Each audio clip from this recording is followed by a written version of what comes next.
Jeez, what time is it? Yo, dude, wake up and get out of bed. Yo, dude, wake up and get out of bed. Yo, dude, Shut wake up! Oh! Who are you?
Mountain biking is one of the world's most popular participation sports, but not everyone is satisfied with a poodle around the park on a Sunday afternoon.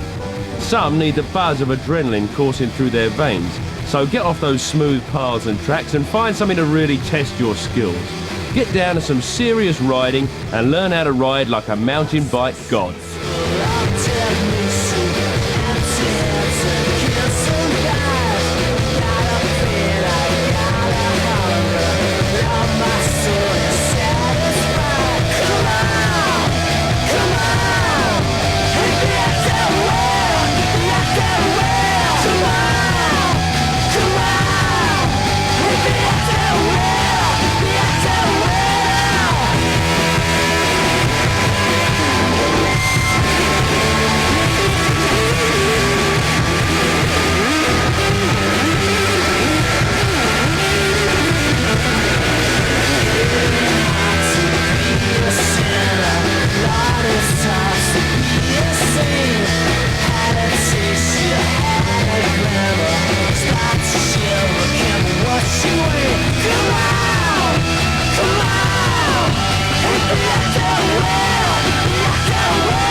Fancy a surefire, fast and easy way to improve your mountain biking skills while eating chips and drinking Coke on the sofa?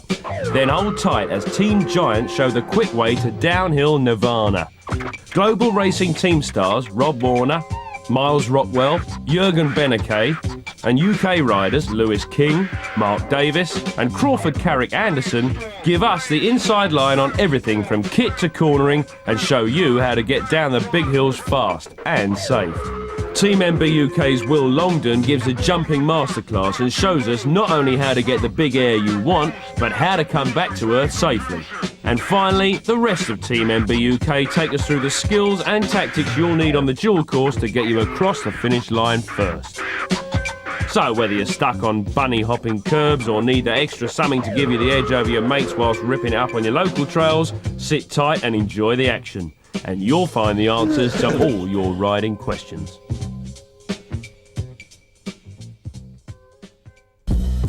"20 years ago, when Gary Fisher and the other mountain bike pioneers invented the sport, downhilling was the only game in town. Today, once again, downhilling is the fastest growing part of mountain biking, and thousands of riders, young and old, have been seduced by its heady mix of speed and adrenaline. No, it's just an excellent feeling when you get here and ride down a steep course like that and get to the bottom and you've done it. You just can't beat that feeling, really. Just to get down without falling off and killing yourself, that's enough for me. It's addictive, it's good fun, can't fault it. You sort of start off slow and you think, yeah, I did that a bit faster. And you think, yeah, I did it a bit faster, and you fall off. And then you think, damn, and you go and do it again, you know? Again with my helmet. Oh no, I got a bit of tree blood. You do get to meet a lot of people. You make a lot of friends. It's a really good laugh. You sort of get to know people pretty well, and they sort of become your friends as well. So it's good to come away and sort of go out for a beer.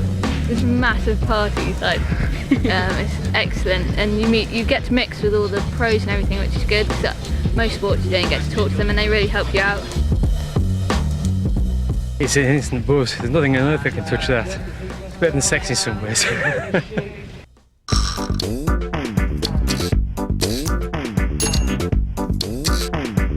Hi. If you have a mountain bike, it probably looks a lot like this right here. It's made mostly for touring or cross-country racing. This bike features a long stem flat handlebars, which brings your center of gravity a little bit more forwards than on the bike we're going to talk about later. The pedals are also made for cross-country. They're pretty lightweight and very small. The front suspension is a RockShox short travel, which gives you about 3 inches of travel. We have a pretty lightweight setup here with thin wall tires and also very narrow rims. They're not necessarily made for jumping off cliffs and stuff. They're strictly cross-country. If you want to step up your level of downhilling, I suggest you start looking for something like this right here. If you look at it right away, the biggest difference is the position is a lot more upright and your center of gravity is a lot further back over the rear wheel, which makes it a lot easier if you start heading downhill. You're in a natural position for going downhill on this bike. One of the biggest differences compared to the cross-country bike is the weight. This bike's mostly designed to withhold all the jumps and the landings and be strong enough not to break apart when we hit something hard. The downhill pedals are a lot bigger than the cross-country pedals. They're surrounded by a cage which protects the pedal and also makes it a lot easier to find your pedal. The front suspension is a triple clamp RockShox, which gives you about 7 inches of travel, which gives you a pretty smooth ride. The wheels are a lot like motorcycles these days. They're equipped with disc brakes, and also we have very strong and heavy sidewall tires, which should prevent any flats. As far as your kit goes, you should try to use as much protective gear as possible. We start from the bottom. We have some knee pads, which is pretty important because your knee is probably always the first thing going on the ground. Then we got some pants over that, which will pretty much just protect you from rashing your skin open when you crash and slide. Gloves, if you do fall, so you can hold yourself up and keep your face from smashing into the ground. Elbow, shoulder pads, and most importantly, I think, is a full face helmet, which can really save your life.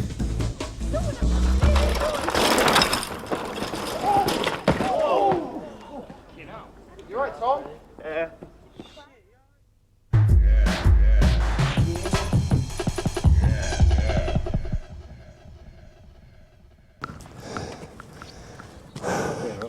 It's important to be at the peak of physical fitness.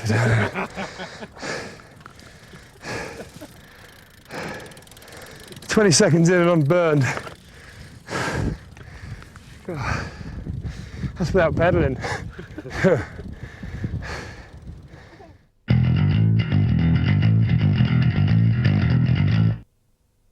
If you're serious about improving your bike handling skills, then you're going to have to get a few basics right.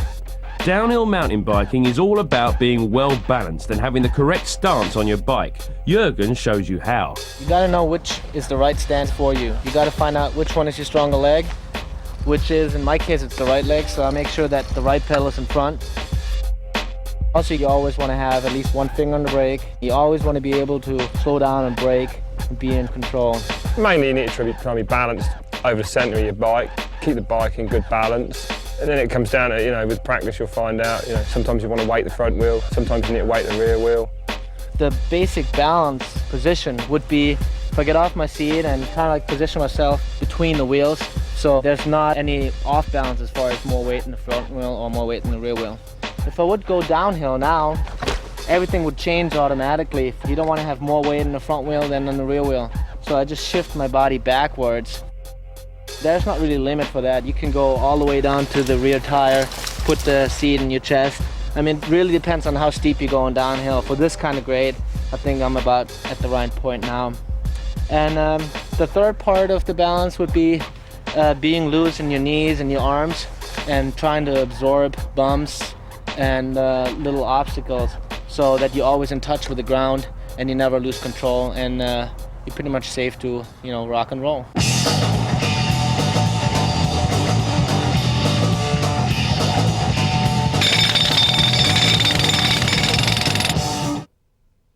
The big heavy guys probably don't have to pedal quite as much if they're riding smooth.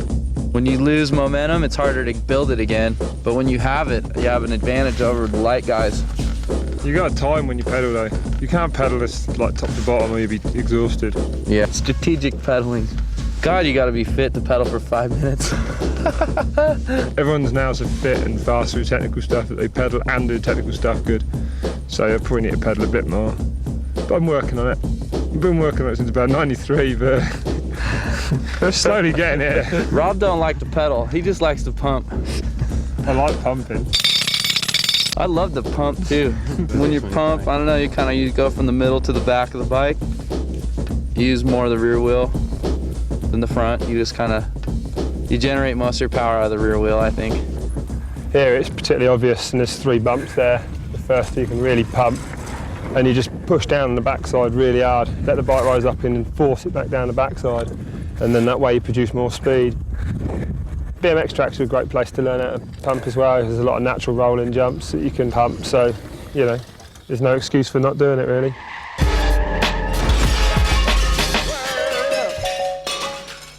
There's pretty much no rules about how hard can you brake. You can pretty much pull as hard as you want until it locks up. The most important part is don't forget to shift your body weight. Don't be in a neutral position and hit your front brake hard, because you're probably going to end up flipping over the bars. The main thing is to ride. You can control yourself, especially as you're learning, and then you won't need to go panicking on the brakes. You can lean really far forward on the front wheel with the front brake on because the tire's gripping so much. And then other times, you just have to be all the way back. You get that? Too much front brake. You definitely don't want the front wheel to be too heavy. You're going down anyway, and if you've got the weight on the front too much, you're going to be arse over tit.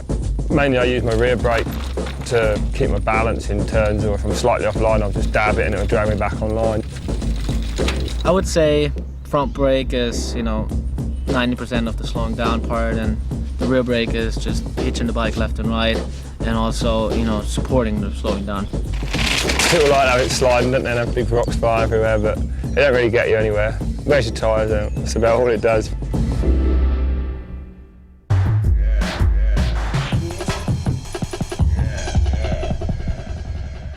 Remember the countryside code.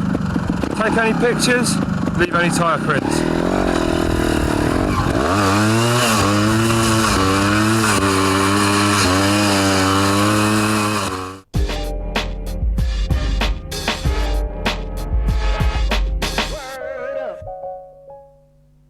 There's definitely a lot more to racing the downhill than people probably think. You don't just turn up and get to the top and pedal down it. I mean, generally we'll get there a day before even practice starts and just just walk the course.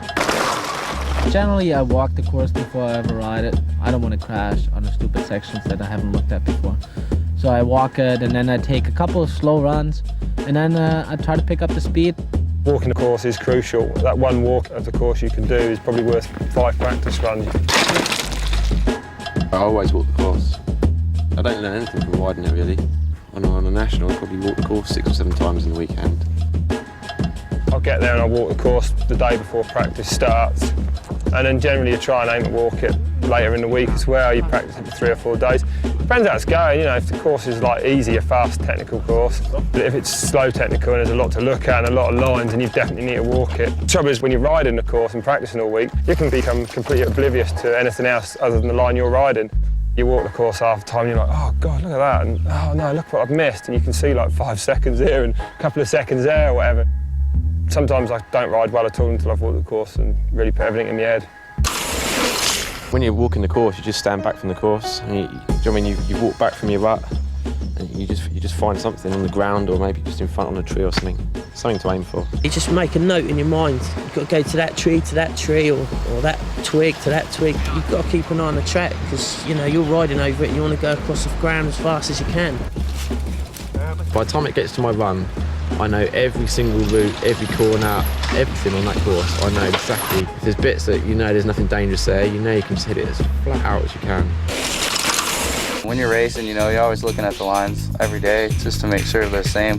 Knowing your lines, that's the quickest way to make up time. You go to some of the races and they're like sheep, just follow each other all the way down. And then you look at the top blokes and they've all got their own little lines here and there. They might not be the same lines, but different lines work better for different people. You can do it maybe with a buddy of yours, just if you follow him and he's taking a different line than you. And if you roll up to him or you pass him, I mean, you're definitely going to be on a faster line then. In the beginning, it's always scary. My first run down the track, I was feeling like a girl, so I was using the brakes instead of trying to get more speed. 90% on a downhill, we just take the straight line because you have to, you know, it's the quickest way as the bird flies. What we're looking at here is basically you've got a corner, you've got some rocks, and you've got an inside and an outside line. And the difference is only about 2 feet.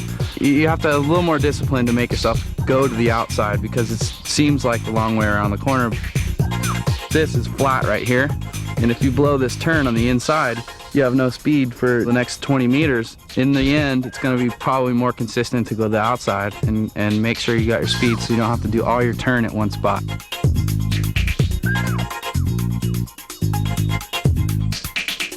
You got to be able to change your focus from close, right in front of your wheel, to far away.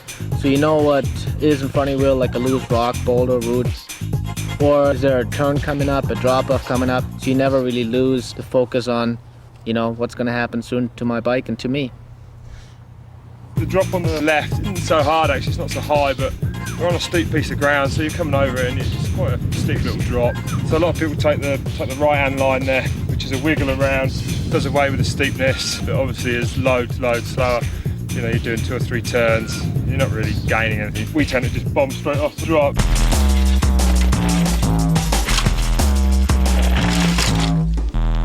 You know, when you feel the smoothness, that's when you're already 2 turns ahead. It's like you're not even trying, it's just happening. When you are riding well, and then you're right on it, and then generally you feel like this big and berm's this big, do you know what I mean? And you're just, nothing's going to go wrong for you and you can't make a mistake. And when you can get to that level, that's when you're on form.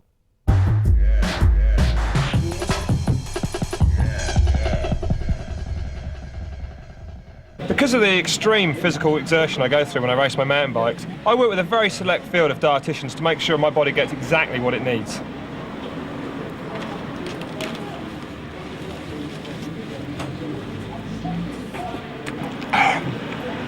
Beautiful.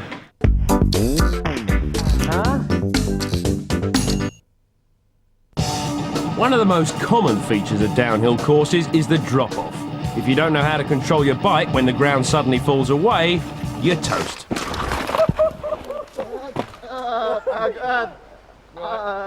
A drop-off is strictly a downwards motion of the bike. It's pretty much just a straight falling. The trail kind of like levels or stops at an edge and then it drops down immediately. So you don't want to be up here and do the technique of a jump or a bunny hop. You gain more height than you already have because all you want to do is get safely from this level to the next level down. So you want to make sure that your wheel kind of like makes this imaginary straight line, like the trail would keep going and continue. And then the rear wheel would just drop down and both wheels in the same time touch the ground, and you will be under control and roll away. In a racing situation with drop-offs, you really just want to get the bike back on the ground as soon as you can.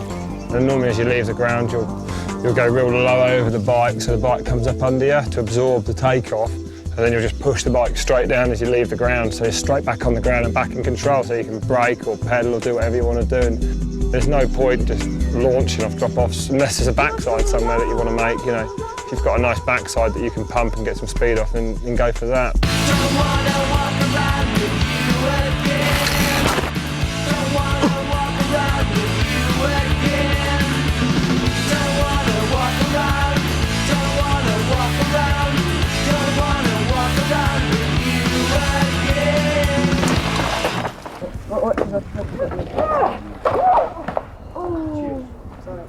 Basic errors a beginner will make on a drop-off is they might go off it too slow, and if you haven't got any speed, then obviously your bike's just going to nosedive and you can have an accident like that. You want to come off it and you want both wheels, as a general rule, to land at the same time, really, which means, you know, hanging off the back a little bit probably.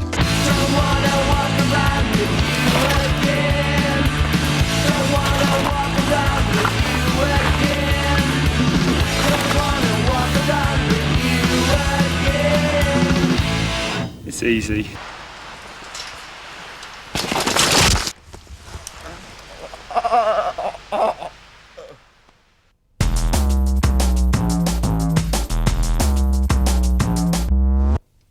As far as cornering goes, it's really important to have the inside pedal up and the outside pedal down, so you don't start scraping your pedal into the ground or getting high-sided off it or clipping the ground. You want to not sit on your seat. You want to be balancing between the wheels again, and then push your bike into the corner. You don't want to be one with the bike. You want to let the bike move away from your body a little bit. Try to push it so far that it almost starts sliding and kind of balance it on the edge of the tires. You've got to pick a nice line that's going to enable you to keep your momentum up through the turn. The outside apex is pretty much the go. You want to be nice and smooth, come in fast and leave fast, and generally that is taking the line that's already there. As far as braking for turn goes, you have to do all your braking before you even get to the turn. You want to slow down enough so you can carry the same amount of speed around the turn. You don't want to have to brake much in the turn, and if you have to, you should only use your rear brake so you don't wipe out. You've got to make sure that you're positive and confident about making the turn 100%. You know, you've got to know that you're going to be on line. You need to look where you're going a long way in front. There's no good looking at the front tyre. You get all your weight on the outside pedal and force the edges of the tyre, push them into the ground, and make sure you've got enough weight over the front. And that's what a lot of people will fail with, because if the front slides, it's all over.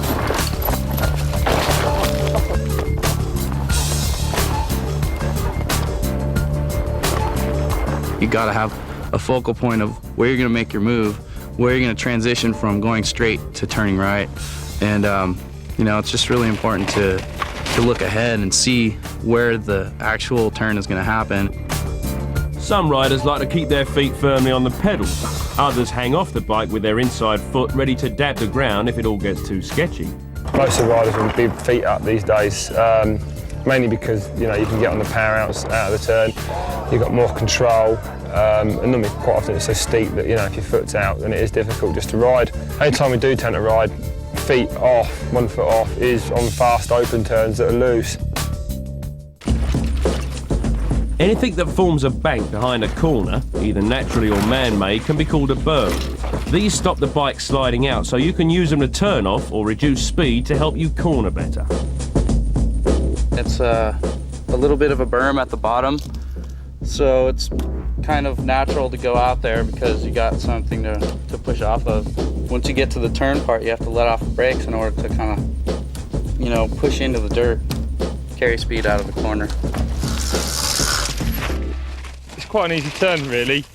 It doesn't matter if it's loose, you're going to slide, but it's such a nice rut and berm there. You bounce out of it without losing too much speed, so it's not critical. It's quite a nice open sort of corner where you can just let go a little bit. More and more on English tracks especially, we're finding a lot of big man-made berms are quite good fun to ride. You can take them really fast, they're the easiest kind of turns to do. Make sure you never get too high on the berm. If you get too high, there's always a danger that if it does slide, you ain't got anywhere to go except out the top. Make sure your speed again is you're as quick as you're as quick as you're going to get around it as you come in, which will come from doing it 10 times maybe before you find out just how quick you are going to get around it. Make sure that your weight's on the outside of the bike, pushing it down into the turn, and basically just work up to a speed you're comfortable with.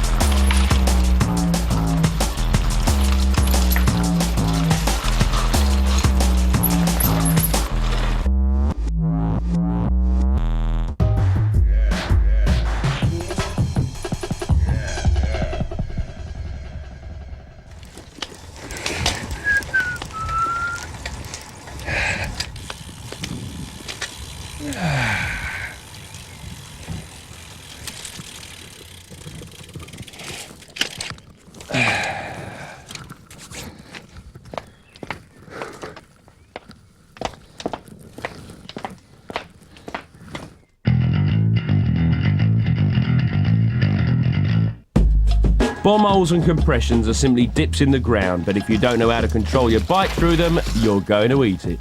The hairy part about compression is the G-forces, that once you hit the compression, the actual ditch, when the suspension bottoms out and it's just sitting in the suspension and it kind of throws you back. It's pretty much all about not getting thrown left or right or back or something, just being able to squat down and go straight through the compression and not getting thrown off the bike. They're all the same principle. There's always ruts in the bottom. Just picking the right rut and using the right body movement through it. What you do is you pick a point on the last bit before the bomb hole. I know whether it's a tree in the background or a blade of grass or a rock. You aim for that, so you know if you hit that, you're going to go in, you're going to hit the rut that you want. But as you come into it, obviously the bike's going to go really light as the ground's dropping away from you. And you're trying to get the bike to stick to that ground as much as you can. You're going to hit the bottom and the bike's going to compress. And as you come out the other side, it's all going to spring up and it's going to try and throw you over the bars. As the bike's compressing, you're going up with your body to get as much room between you and the bike itself. And as the bike comes up, you then can bring your body down into it and try and compress as much as that rebound as you can.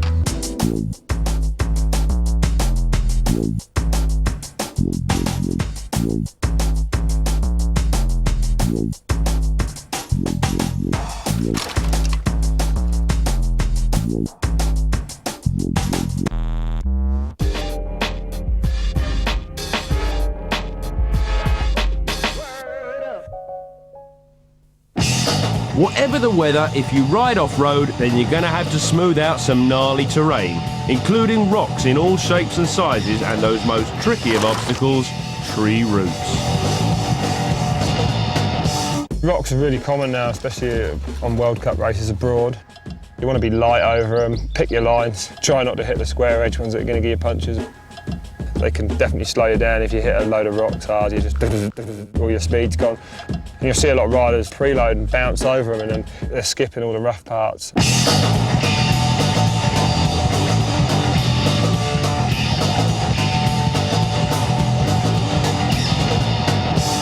When you have to ride the roots, you've just got to try and be as light and as smooth as you can. Even in the summer, you keep banging on the roots. The moisture comes up through and they're just slippy all the time. If you've got a load of roots on a camber coming along, instead of just trying to ride across them, you need to push down before them and then ride up and make like an arc, so that at least you've got some weight to carry across them. It's so easy just to hit a root and the front wheel will go or the back wheel will go, and then all the time you've made up on the top part of the course, you've lost on the roots. It's easy normally to go for roots faster than it is slow. The longer you spend on them, the more chance the bike's got a slide in. Sometimes I won't even touch them. If possible, I'll jump and preload over them, just go light over them. If you've got to use a brake, feather the back brake, but just don't touch the front brake, because obviously braking on wood, you're gone. Time again.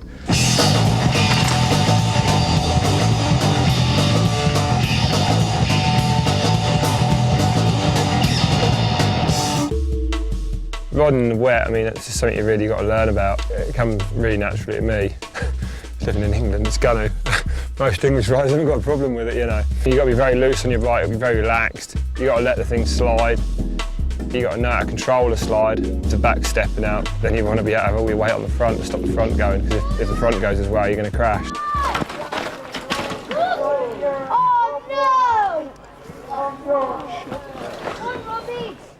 If you are riding on wet routes, it's actually easier normally to go across them fast and slow. Don't be scared of them as well. You need to be confident and know that you're going to get across them. When it's steep like this, there's not a lot you can do. If you ain't controlled it, yeah, that's it. You're straight on at the bottom. Yeah, there's no tips for that. You're going to slide on like slatted rocks and stuff. So you just pumping your brakes a bit, letting it off slightly if it's going to feel like it's skidding, and then back on as soon as you can. Start skidding again and let off again. You just need to know exactly what your wheels are going to do. Are you going to get a grip or aren't you? You know. Sometimes I'll aim for the rocks in the muddy section because they're going to be grippier than the mud in between. When it's raining, I'm a lot more aggressive, really push a lot harder. The Americans aren't so good in the mud because when it's raining, they simply don't practice and just pray that it's sunny on race day. I love riding in the wet. That to me that's the best.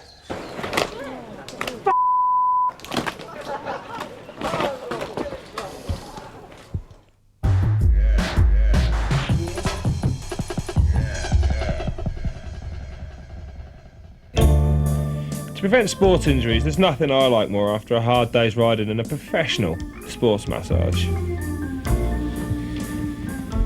Oh, baby. Shagadelic. Oh, baby.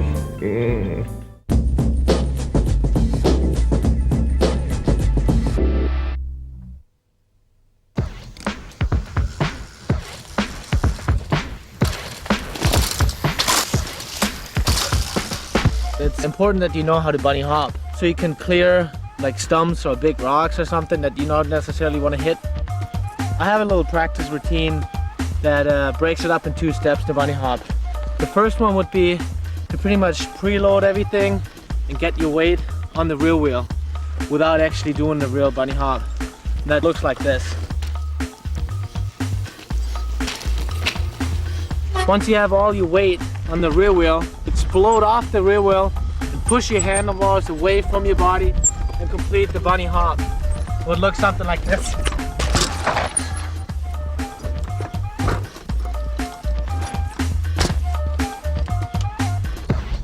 And that's pretty much all there is to it.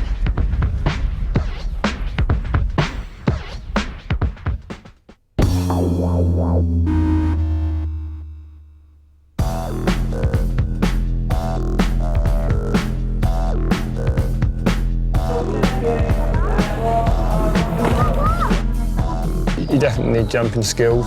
Plus, it's about the most fun you can have on a mountain bike as well. To start jumping here, you definitely work on something small. You definitely don't want to start launching yourself at 25-foot gaps. Just work your way up. Don't be mad. There ain't no Evel Knievels.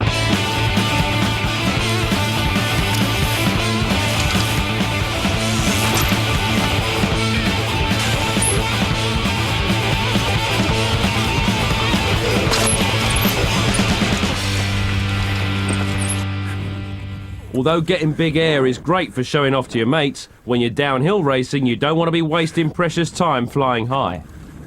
It's quite an awkward jump because it's so short and takeoff's quite steep. So you don't over jump it and flat land down in a turn there, which obviously you need to be in control for. You have to just suck it out with your arms on the takeoff and absorb the takeoff with your arms. So on a little jump like that, you just need to totally absorb the bike and let the bike ride right up into you, and then put the bike back down on the backside. So you stay nice and low and then just push the backside to make more speed. And also then, with a turn after it, you're in control for the corner as well. You just want to stay as low and in control as you can, and I say it's too easy to overjump a little jump like that. They're actually harder than the big ones for me. Oh! Yeah. I think the wind might have caught me then. That was... Don't use that one. That was not the shot. You need to be able to hit jumps flat out and not be worried about what's going to happen, you know. Don't want to lose no time braking for any jump, so you might want to be able to suck it up. Or sometimes you might need a lift to make the thing go further if it's got, you know, the backside of the jumps 40 foot away. 40 feet? Don't know if we jump that far or not, actually. You'd be the man to jump 40 feet. Sounds good on the video. Just put it, yeah, run it. We've got a little section here where there's a nice option. We've got a little bit of a blind turn. This bush here blocks the vision of this little drop-off. And I think a lot of times that it's easier to just come up to this and just like dead weight, fall off of it. But I think personally it's better for me to use this little lip and just to jump across and land on this little backside. 30 yards down the track, I'm gonna be going faster after landing off this jump because my weight's gonna come down. I'm gonna get a good pump off this transition. And furthermore, it's more fun.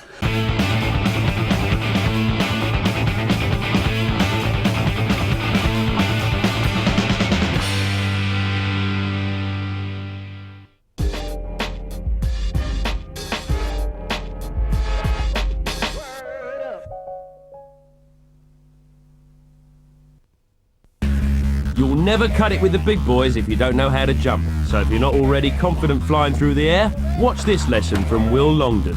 He's a big fan of putting some space between his wheels and the ground, and he'll show you how to jump like a pro.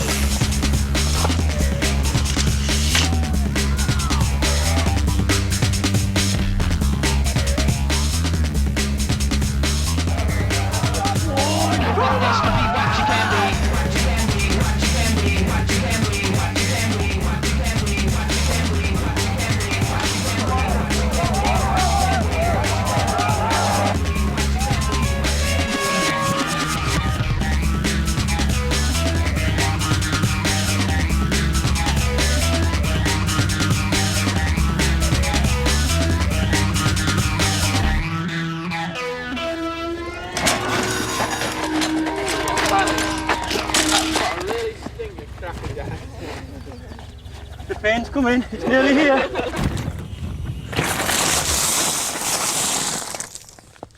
If you want to progress in mountain biking, the most important thing you need to learn is how to jump. You don't want to start off on something this size, so let's go take a look at something smaller. Every jump has a takeoff with a lip and a landing. Although this may look like a big jump, it's quite a good place to start because it's a tabletop, which means as you progress and learn to jump, you can jump further and further across the top of the jump until eventually you learn to jump all the way from the takeoff to the landing. First of all, we're going to roll the jump. That way we can get a feel for the takeoff and the lip and the landing.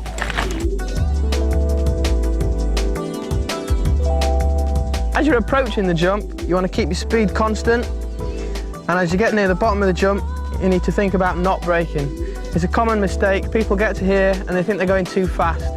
What they forget is that because there's an upslope, they're going to be slowing down. So you need to commit yourself to the jump and get ready now as you come into the bottom of the jump to compress your body weight into the bottom of the jump. So as you come to take off, you're slowly unweighting your body and unweighting the bike so your front wheel leaves the lip and you become airborne. It really is important to remember to compress in the bottom and bring your body weight up so you're weightless, because that's what's going to get you up and over the jump. As you do this, you've got to remember that you are still riding the bike. If you get to this point here and freeze, you'll end up in a big heap on the floor. So you really need to remember you're still riding the bike when you're up in the air. You need to be thinking now about coming into land. And the first time you jump, you're probably going to land on the flat. So you want to land slightly onto your back wheel and then onto your front wheel. While your bike's doing this, your body wants to start off fairly straight and then compress to take the landing, because even though your bike's got suspension, it's flat and it's going to be a heavy landing if you don't compress it and take it in with your body. Once you've learned to land on the top and you've become competent at that, it's time to think about landing on the downslope. There's a lot of advantages to this. If you land on the downslope, you'll carry your speed onto the next obstacle better than you will if you land on the flat and slow the whole bike down. When you get to this point here, your body's going to be light and your bike's going to be starting to come up. It's going to start off at this sort of angle, the same angle as a takeoff, and then you want to be thinking about pushing the bars up and forwards, which will bring the bike horizontal to this angle. And then just push slightly more, send the front of the bike tilted down, so it's the same sort of angle as the downslope. You'll speed off the downslope and be away to the next obstacle.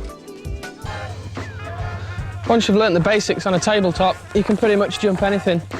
This is a double, but it's still got a takeoff, a lip, and it's still got a landing. The only difference is it hasn't got a flat bit in the middle, so you've got to clear it. If you can get over the psychological barrier, then you can really start to have some fun.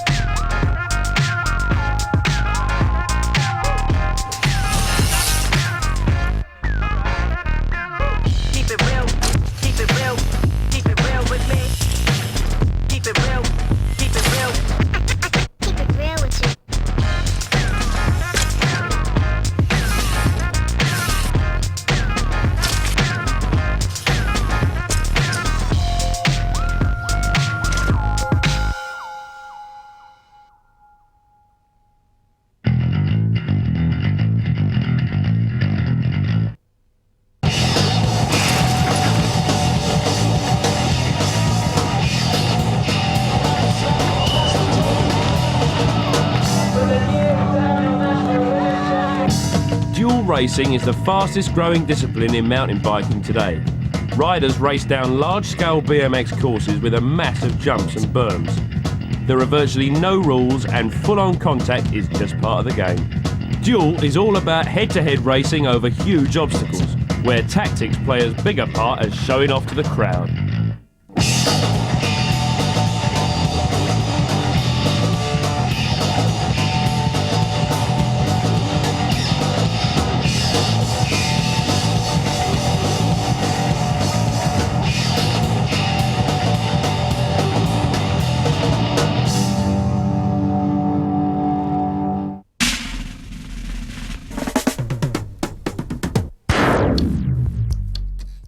Dual bike differs slightly from the other bikes. This is a downhill bike.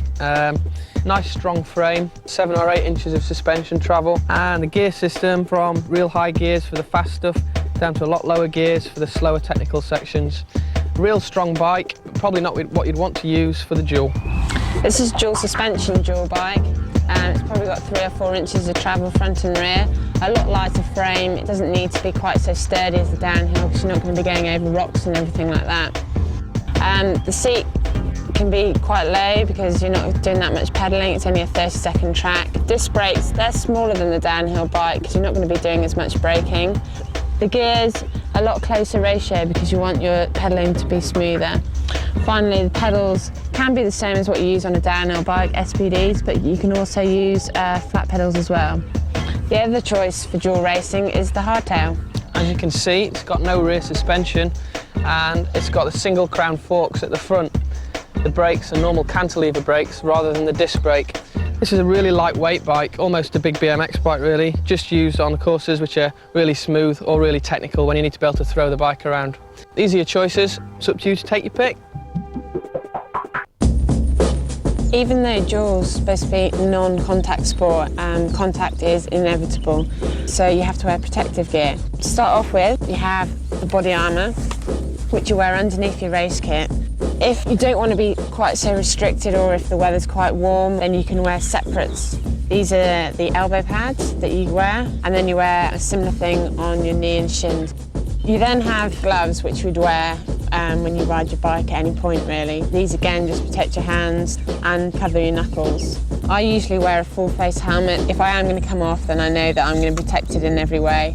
A lot of people prefer an open face helmet.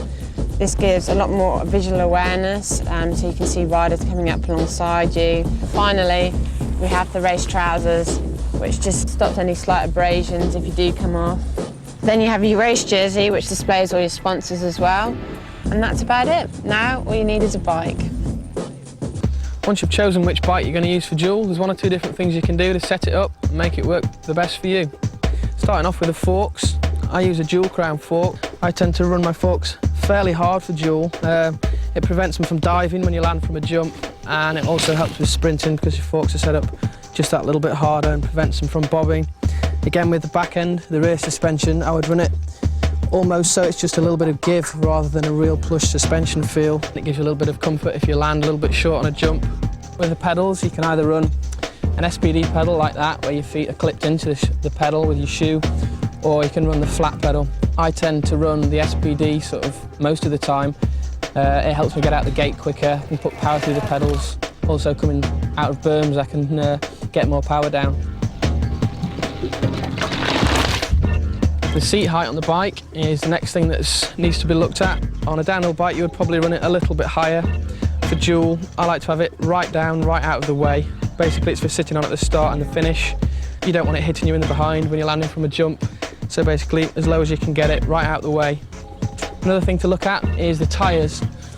On my dual bike, I tend to run them fairly hard, especially on a hard packed track like this. It helps the grips to work really well. And also, some dual courses are grass. And if it's wet grass, you want to run a spike tyre. That's how I like to set my bike up. I'm now ready to go riding.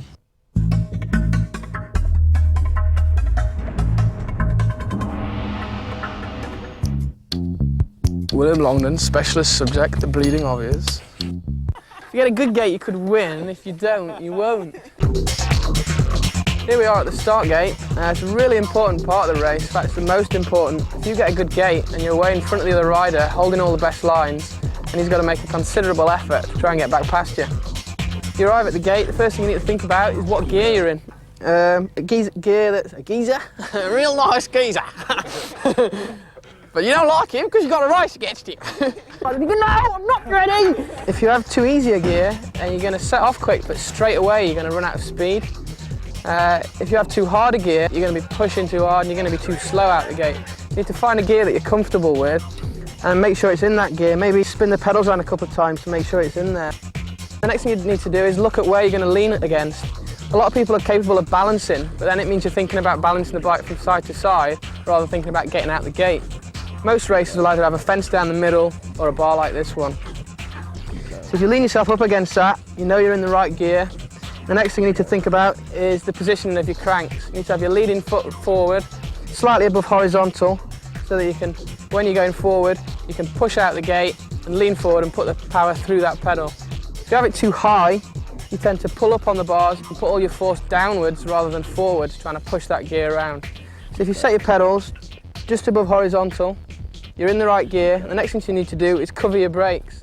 That way you can put pressure through your pedal and you're already trying to pull the bike forward, but you're just stopping yourself with your brakes. What you need to think about when you're looking at the start gate is which part of the gate's going to start moving first, rather than waiting for the whole gate to drop for your reaction time for setting off. On this gate, I'd look down at the peg there. The starter sequence will be something like... Riders ready, pedals ready, go! The second you see anything start to move, you need to send your whole body forwards, you're releasing your brakes, your hips right up against the bars, and the wheel's going to be just off the ground, and your body's going to be pulling forward and out of the gate. As soon as you've got a couple of pedals in, you think about clicking through a few gears and getting good, strong pedals in to get the power and get away to the first jump. If you're not going to be pedaling after the first few pedals because there's an obstacle in the way or a berm that you've got to cruise around, you still need to think about what gear you want to be in after that obstacle, because you're going to pick speed up, and if you're still in the gear that you set off in, you're going to be spinning, you're not going to be going faster forwards. So let's give it a go.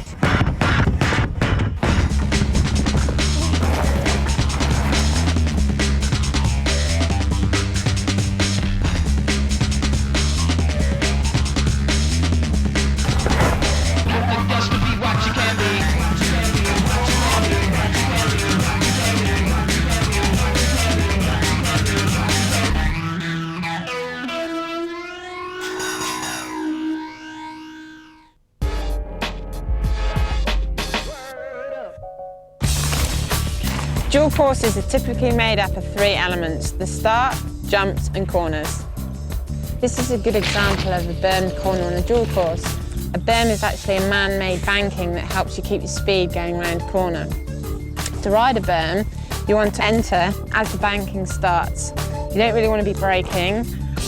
As you come in, you want to start leaning the bike as it naturally wants to go.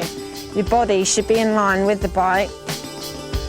And then once you get to the apex of the corner, you want to start looking down the track where you want to be going.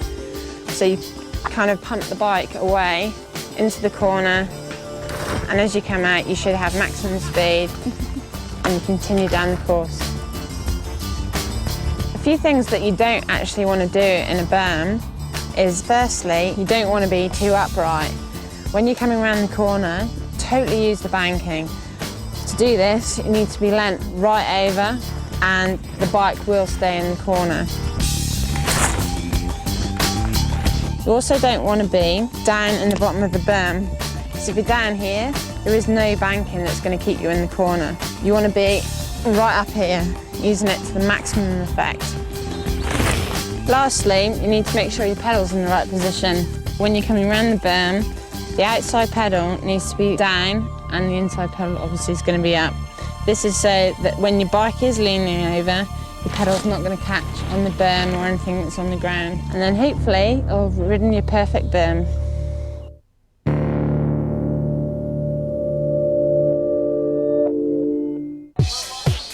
In dual racing, the jumps are where you can lose or gain the most amount of time. There's a wide variety of jumps and different ways to ride them. This is a tabletop. This is a double. This is a triple jump. And this is a speed jump. Just because it's called a jump doesn't mean that's what you have to do to get through the obstacle. There's a variety of ways of riding through it. For example, you could roll through it. And this may not be the quickest way, but it's probably one of the safest. One of the other options on a triple jump is to either roll the first one and jump the last two, or jump the first two and roll the last one. If the triple's like quite large and you can't clear the whole lot, then it's probably best to roll the first one and jump the last two. If, however, there's like a corner immediately afterwards, then you actually want to be on the ground going over the last hump. So use the first two as a double and then roll the last one so you're setting yourself up for the corner. One of the options you might want to take with a jump is to manual through it. As you approach the jump, you want to pull up, keep your weight back. If you do feel yourself going too far back, just dab the back brake and then pump through the jump on your back wheel. Really push back, keep your legs quite straight, keep your weight there because you don't want to start falling forward. If you start doing that, then the front wheel is going to plough into the face of the other jump. That's probably one of the quicker ways of getting through a smaller sort of jump because you're staying on the ground and you're there for the next corner if there's one immediately after it. There's no rules on how you ride a dual course, and it's how good your skills are at the end of the day.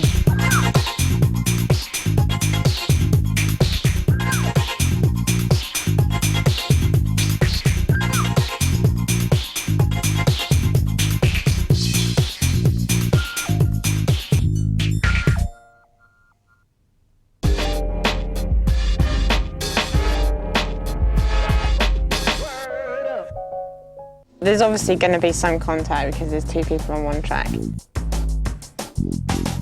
I'd say it's non-contact in the same way that basketball's non-contact. Yeah. You know what I mean? Some guy's trying to get the ball off you. Quick tickle your arse and he's got it, hasn't he, you know?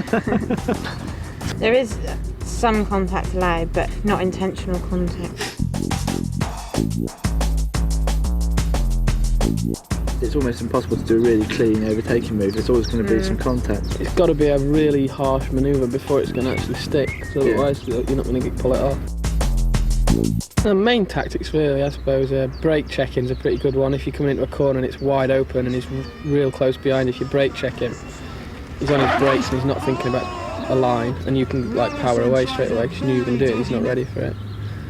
Or just totally, like if he's gone to the outside, you go inside and then cut him off at the end of the berm and just stuff like that. Berm's an easy place if it's a big wide open berm, but other than that you're just talking about just brute force, aren't you? Like forcing them off a line and stuff like that, I suppose. You can use the jumps as well, you can use the jumps as well, you can use the jumps as well. You can use the jumps as well. Use the jumps as well to like manoeuvre your bike across in the air and land onto their line or real close to them to make them have to brake. That's another way, I guess. When it's an easy, straightforward course and you just sort of follow the leader, isn't it? Yeah, I mean, even just the pressure of staying close behind someone can force them into making a mistake.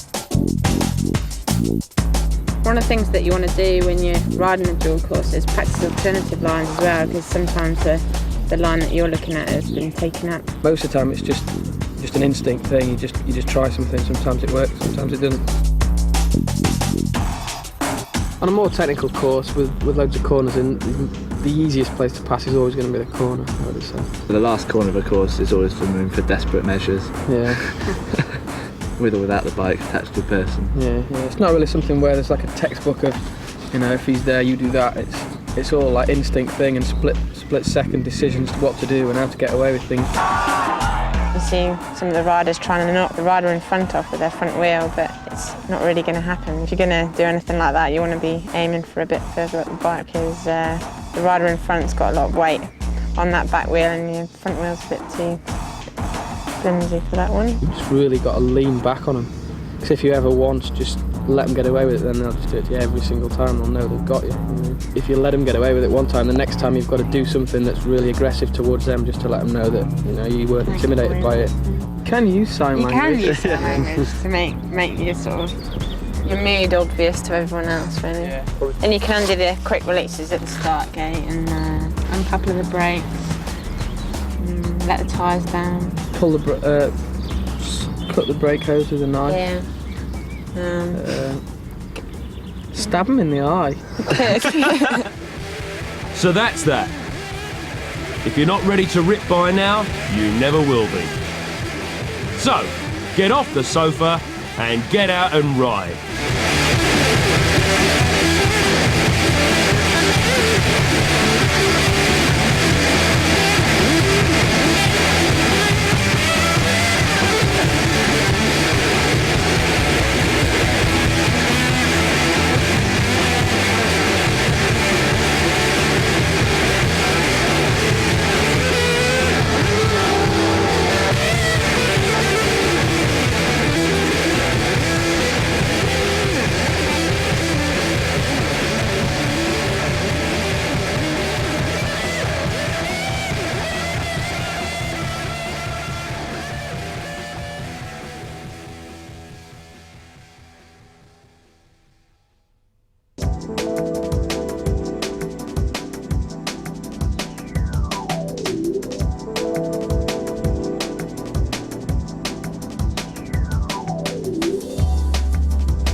I got rhythm I haven't used yet. The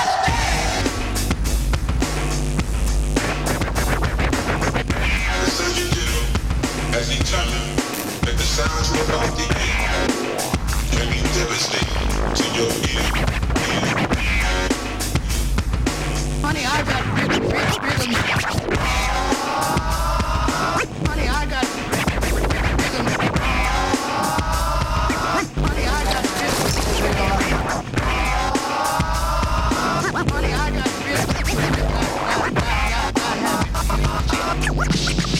cuts on the mix.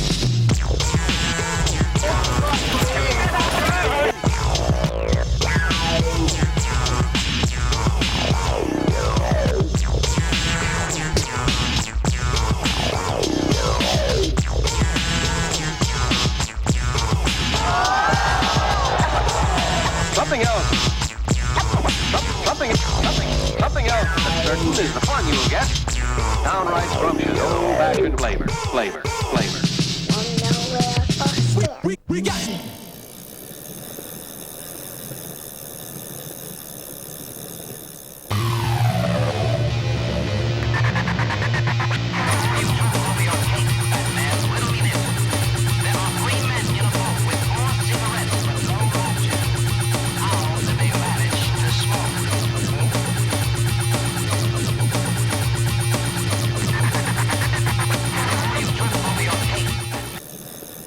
Yeah, Emma Guy's super smooth, and that's going to pay dividends on this twisty cheddar course. Here she comes down to Wipeout corner. Foot out, ready for action in case it's needed, but there's no problems through the off-camber and into the Devil's Drop. The speed is kept high around the big berm. Look at this, and she comes right close to the barrier. She threw the corkscrew, and we're going to be watching the clock in a second because this is on a good time, I think. Look at that, yes. She's got loads in hand as she crosses the line. 3 minutes 10.90, taking beyond Griffiths out of the hot seat with 2 riders to come. Turbo Tracy on course. Here we go down into terminal velocity and straight into the trickiest section of all, Wipeout corner. Perfectly in control through Wipeout, and look how well she takes that off-camber section down into the Devil's Drop. Yeah, the speed gets higher and higher as she rockets round this bend and very close to the rails again. And watch the clock, folks. This is where it starts to get interesting. She's coming towards the line. Oh, that's amazing. She's got enough time in hand to make a cup of tea and still cross the line in the lead. Tracy Mosley finishes at a time of 3:03.90. That's incredible. Yeah, I'm just really pleased. I wasn't really expecting a win today. Got so much university stuff as well. I kind of became a bit preoccupied with other things. So really pleased. Had a good run and also put a lot of time into the other girls. So really chuffed.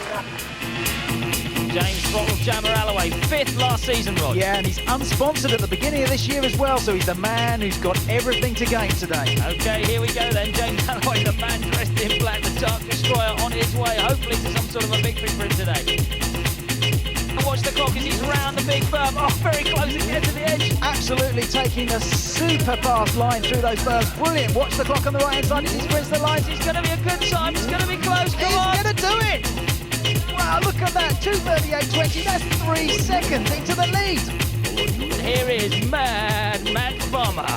Yeah, Matt's the big man for the big occasion. He throws himself at everything and he can pull new lines out of a hat, so he could magic himself a good result to beat James Alloway's time today. It's all got to go spot on right for Matt today. Riders can reach speeds of up to 40 or 50 miles an hour, but as he approaches the wipeout corner, it's got to be smooth because it's slippery out there today, Rod. Yeah, he's got the absolute perfect line through wipeout as he goes down into the Devil's Drop, keeping his speed up. Rails the big berm. Beautiful stuff. Oh, this is looking promising indeed. Mad Farmer is coming to the line and the clock is looking very good. Can James Alloway stay in the lead? That's the question. Look at the clock. He's going to do it. Look at that. 2:37.40 the time for Matt Farmer. Brilliant.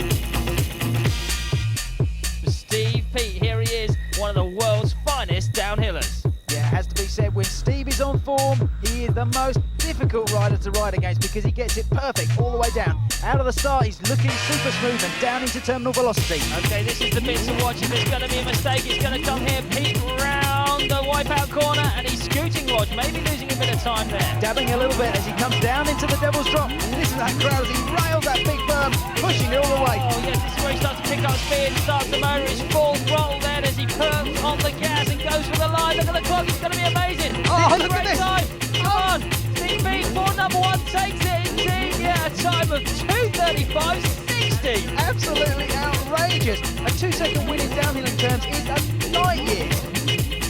It's always good to win. That's what I always aim for, so it's cool.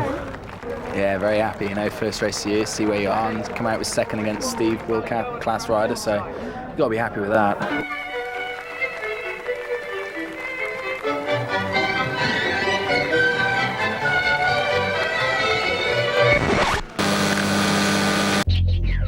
Mad Matt Farmer, brilliant.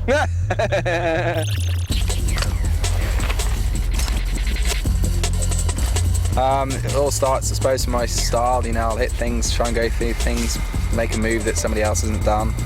I try and live up to being mad in a way, like both on the racing and off the racing, like up to party tricks and a few other things. If he had two wheels, I'd try and ride it. Oh gosh. You just go out and ride them through some mud all around the field. Make myself a little trials course to ride them. Always wrecking them. Used to break mum's bike, dad's bike. If you snap the frame or broke the frame. Sister's bikes, Matt, trouble I got in for breaking all their bikes. No, that one at Scarborough. No, that wasn't his bike, that was our car. That was our car. I had some riser bars even when I was young. I just progressed on riser bars, really. That's enough yet, Still wear the dungarees, maybe. When I was 16, you know, I started riding that. I started riding in the local club, and then eventually they started to say, like, have a go at the race and you should do quite good. My first race in '94, I think it was, and got third, so never looked back since. It's the only way you get into racing, really, just like go along with your friends, have a good lap at the weekend. And if you're good at it, you just keep progressing at it. So far, my career highlights have been, I've got bronze medal National Championships last year, third overall National Series, second in the final round, won the Malverns, won the NAM Series, won the Midlands Series. It's pretty good all in all. I didn't see myself going into this really.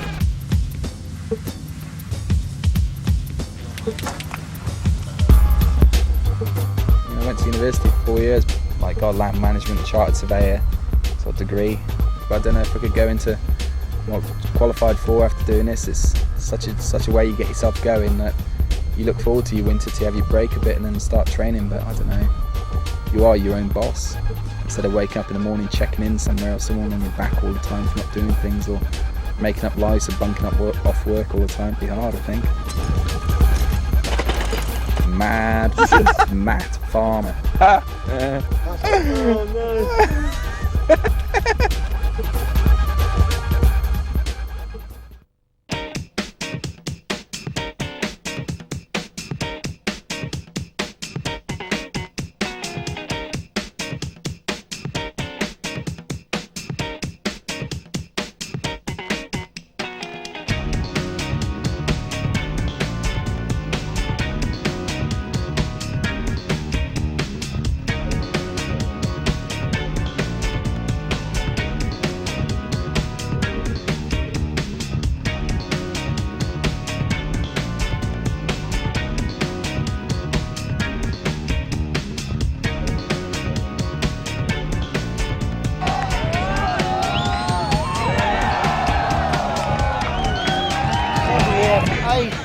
Oh, there's the tool.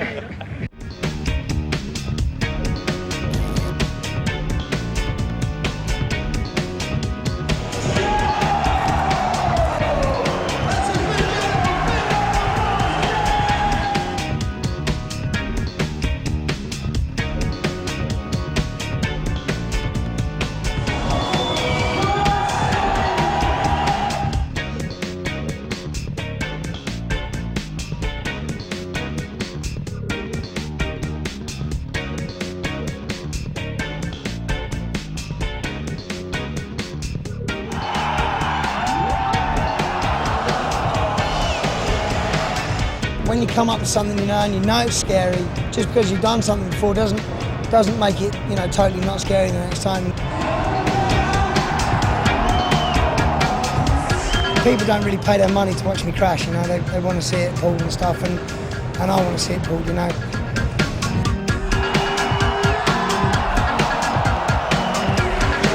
If you commit to doing something, and unless you or your bike can't carry on, then you're going to get it done.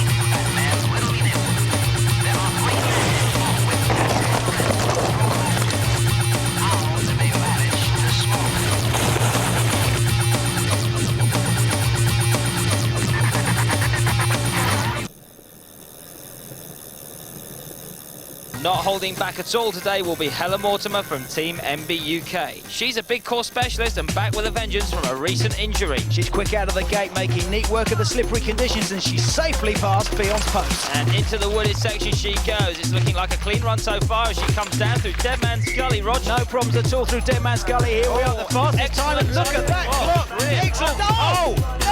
No, just as we spoke too early. She's down and she's losing time, but the clock is still running, and I think she's going to be inside the time. Let's see how she gets on as she heads down towards the bottom of the course. Yeah, she needs to keep hammering out because she has still got a good time on the clock, even with that tumble. Nicely over the double, safely over the triple. It's still looking good for Helen Mortimer. Around the final bend, it's going to be very close. The time on the left is 3:53.37. She's inside the fastest time.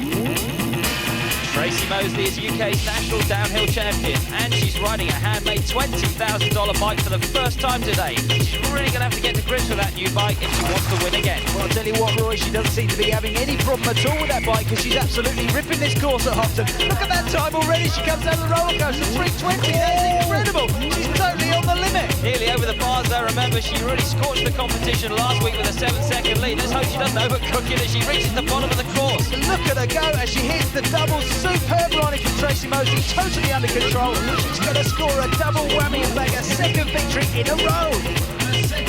And that impressive time is going to settle at 3:41.66. My arms were so tired, I got to the bottom and just sort of gave in on me. Almost went over the bars, but just managed to save it. But apart from that, it was a pretty good run.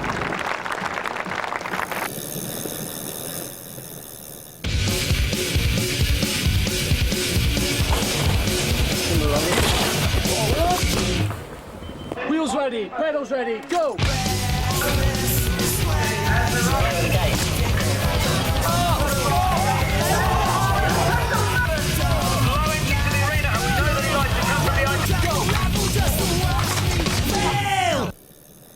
I think it's really important to get a good gate, but I've got the outside line for the final. But I'm just going to follow him down. If I don't get a gate first and just attack him in the last corner, that's really all you can do. Glyn's a great rider. I met him at the Worlds last year and he beat me. We both crashed out, but he got the win, so it's payback time. So we're ready to rumble in the final. Will Scott Beaumont get his payback? Here we go, into the inside line and into the lead goes Scott Beaumont. Yeah, we knew that Glyn and Brian wanted a fast gate, but Beaumont is on complete turbocharge. Look at the speed of this guy. He's going to need a rocket boost to get back at Scott Beaumont. He has to go, but it's not quite enough. Scott Beaumont takes victory in the first dual event. Whoever got the start was going to take it. We're both of equal ability and, it was a good, nearly clean race. I've won 8 British Championships. I've won 8 national titles. I've won 2 BMX world titles. I'm in this sport to win, and there's no question about it.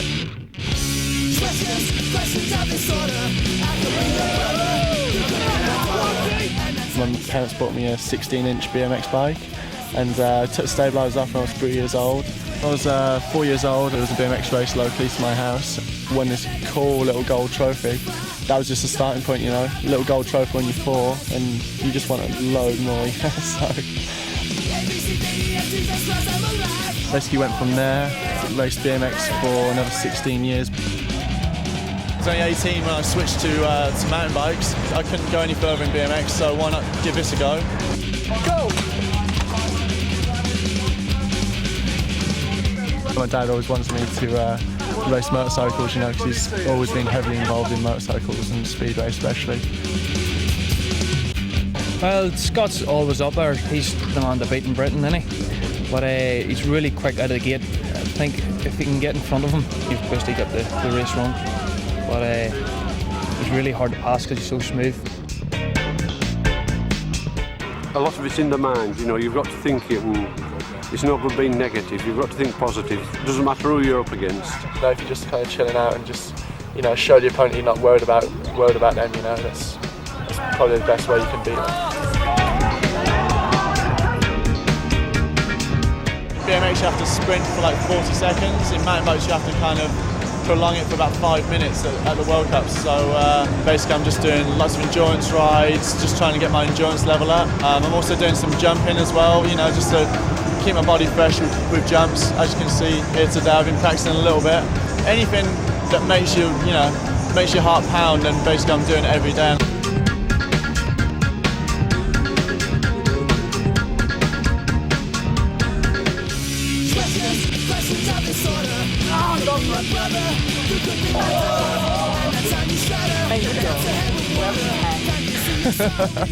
You know, there's more things in life than work, but I'm doing the perfect job. I'm going to do this on 50.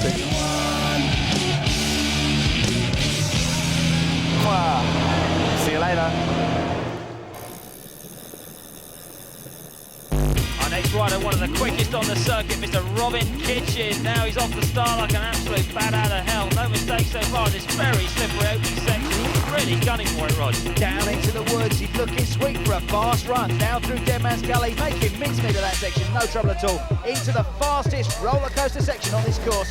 Flying around that bird, superb. Oh, and a brilliant jump over those doubles. Rob Kitchen's time looking promising, 3:05 at the moment. He's got about 10 seconds in hand. It's looking excellent. Great run from Rob Kitchen. When he's really firing, he is unbeatable. Here he goes to the line. Perfect run from Rob Kitchen. It's going to be a good time as well. 3:16.79. Into the lead he goes. Only 4 more riders to come, and first up it's Richard Warner. Yeah, Rory Richards, one of the most promising young riders on the circuit and part of the formidable Giant team. Here he is leaving the Stargate. Now, Richard was relatively unknown until the end of last season when he scored a major victory in the series final, making no mistakes at the moment as he goes past that post and into the woods. This is where he's going to start to show his true form. He's a total speed merchant through Dead Man's Gully into the fastest section of the course, onto the roller coaster. Oh, there's so much G-force there. He's almost pulled off the bike, goes wide on the doubles, but he's keeping the speed real. Look at this, 3:03 on the clock at the minute. He's got a good time as he comes onto the doubles, nice and low, over the triples, round the berm. It's a good time for Richard Warner. Come on, Richard, full effort now to the line, just clipping the edge there, and he's going to do it. Yes, 3:15.25, an excellent time, and he knows it. One more rider to come, and it's Wildman Rob Warner. And all he's got to do is beat his little brother. He's just so stressed, and I take the mick out of him for training all the time, and like, yeah, he's all, yeah, we'll see you on Sunday, yeah, you won't be laughing then. So I don't even bother associating with him. Okay, Rob, time to put your money where your mouth is. Well, on paper that shouldn't be too difficult, but remember the time from Richard Warner is 1.5 seconds clear today so far, and Rob's going to have to go really wild if he's going to beat him. And he is doing just that, flying out of the bomb hole into the woods. Here he comes down to the roller coaster, really, really on the limit. This is a man with no limits, though. Look at that clock. The time is incredible. It's going to be very close. A huge jump into the arena. Yeah, it takes the doubles with no problem at all. Onto the triples, the big berm, the last obstacle to do. Watch the bend. The clock is ticking away. It's going to be close. Oh, slip. That could have cost him. Oh, he's lost it. That's it. The slip cost it. It's going to be second place for Rob Warner, and Rich Warner creating the upset of the day. I'd like to be in the car on that drive home. He's always giving the mouth telling me he's better than me, and I'll never be as good as him. So this week, don't think I'd be able to say anything. I just have to sit there and shut up.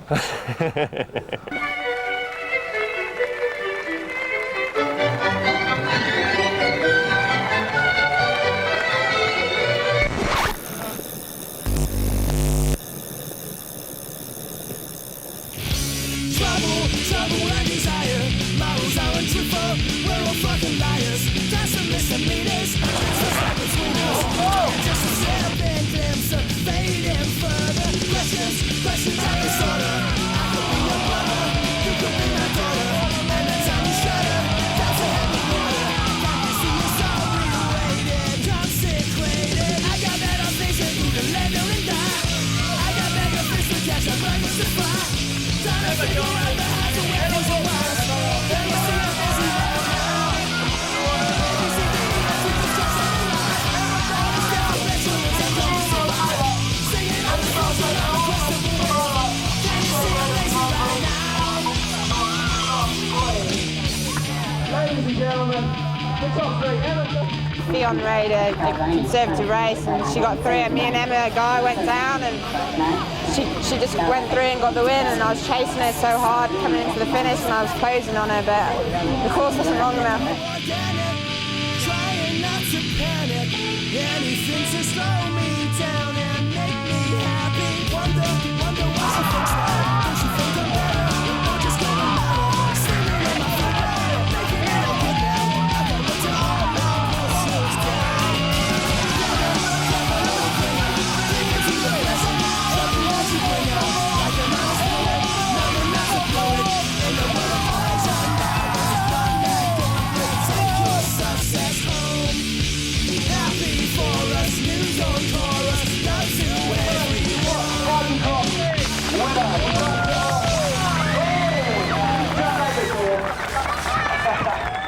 But my starts tonight just worked so well for me, and I really pulled through out the gate in the first kind of 4 pedals, and yeah, got the win because of that.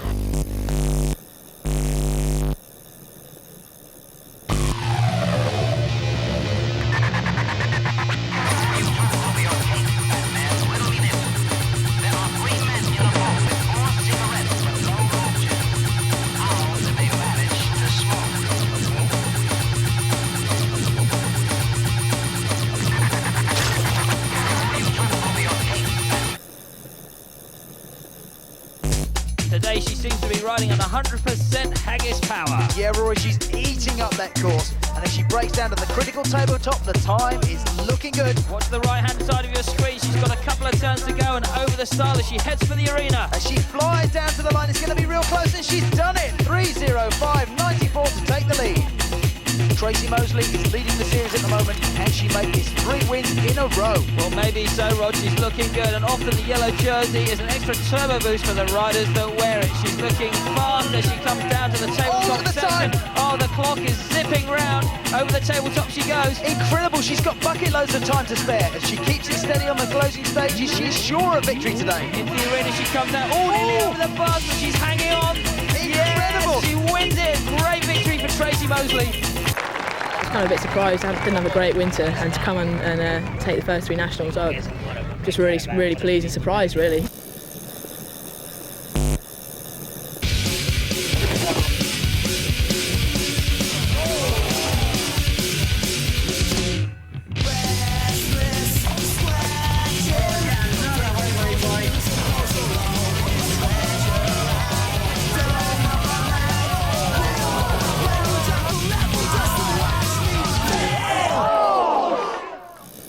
Get a good start, and with that inside line, it shouldn't be a problem. The only way, right to the top, the only way to go in it. That's what you got to aim for. On the gate, you just want to be number 1. Here's the final, and straight out of the gate. But not straight out of the gate for Glyn O'Brien, a terrible start. Completely fluffs it. O'Brien trailing now as Mark Davies surely's got this one in the bag. Glyn O'Brien does his best to catch up, but it's going to be very difficult. Mark Davies in such a strong position in this race. It's never over till you cross the line as they come into the arena now, and Glyn O'Brien charging to try and make up, jumps across, but no! Mark Davies is the A Forest dual champion. Come on.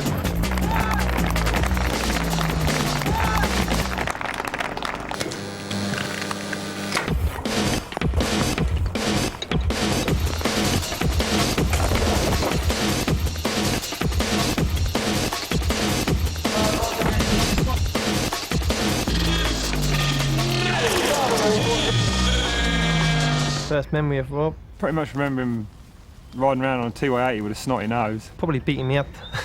We used to go to trials and he was always snotty nosed. Getting bullied by him, yeah, years ago. Definitely always snotty nosed. I think he still is actually. Got a bit of a problem there.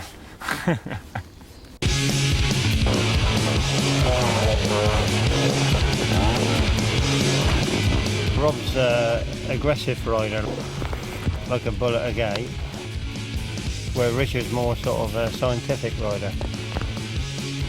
Spend a lot of time watching videotapes of World Cups because you can learn a lot from watching top riders.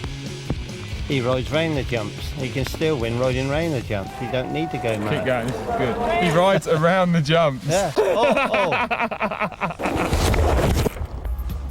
I am terrified of that myself, so you won't see me taking dangerous lines very often. Robert does a fair amount of training, but he's not been able to because he's had quite bad injuries.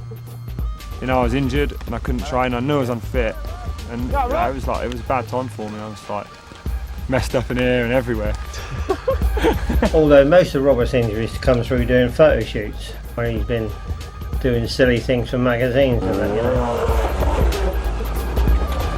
He's a bit more set in his training. He does exactly what he's like written down for that day. He'll go and do, you know. And I just take it as it comes. And you know, it's not that I'm not fit enough. I just have a mental block on pedalling.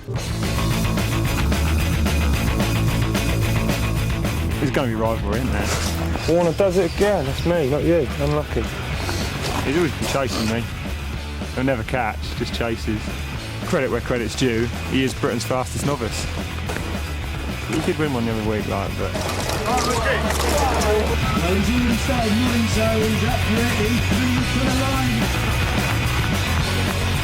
Taking over the leader's jersey this year was cool. It kind of made me believe in myself a bit more because I've always been lacking a bit of self-belief. At the end of the day, you won't win the British Championships this year. What, the national points? He'll be outridden. What, the national points series? You won't win the British Champs. I've got a better chance than you. You haven't.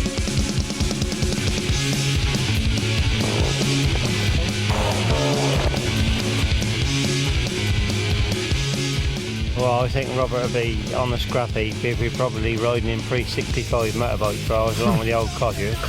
And I think Richards will be on top of the mountain bike downhill thing. That's what I forecast.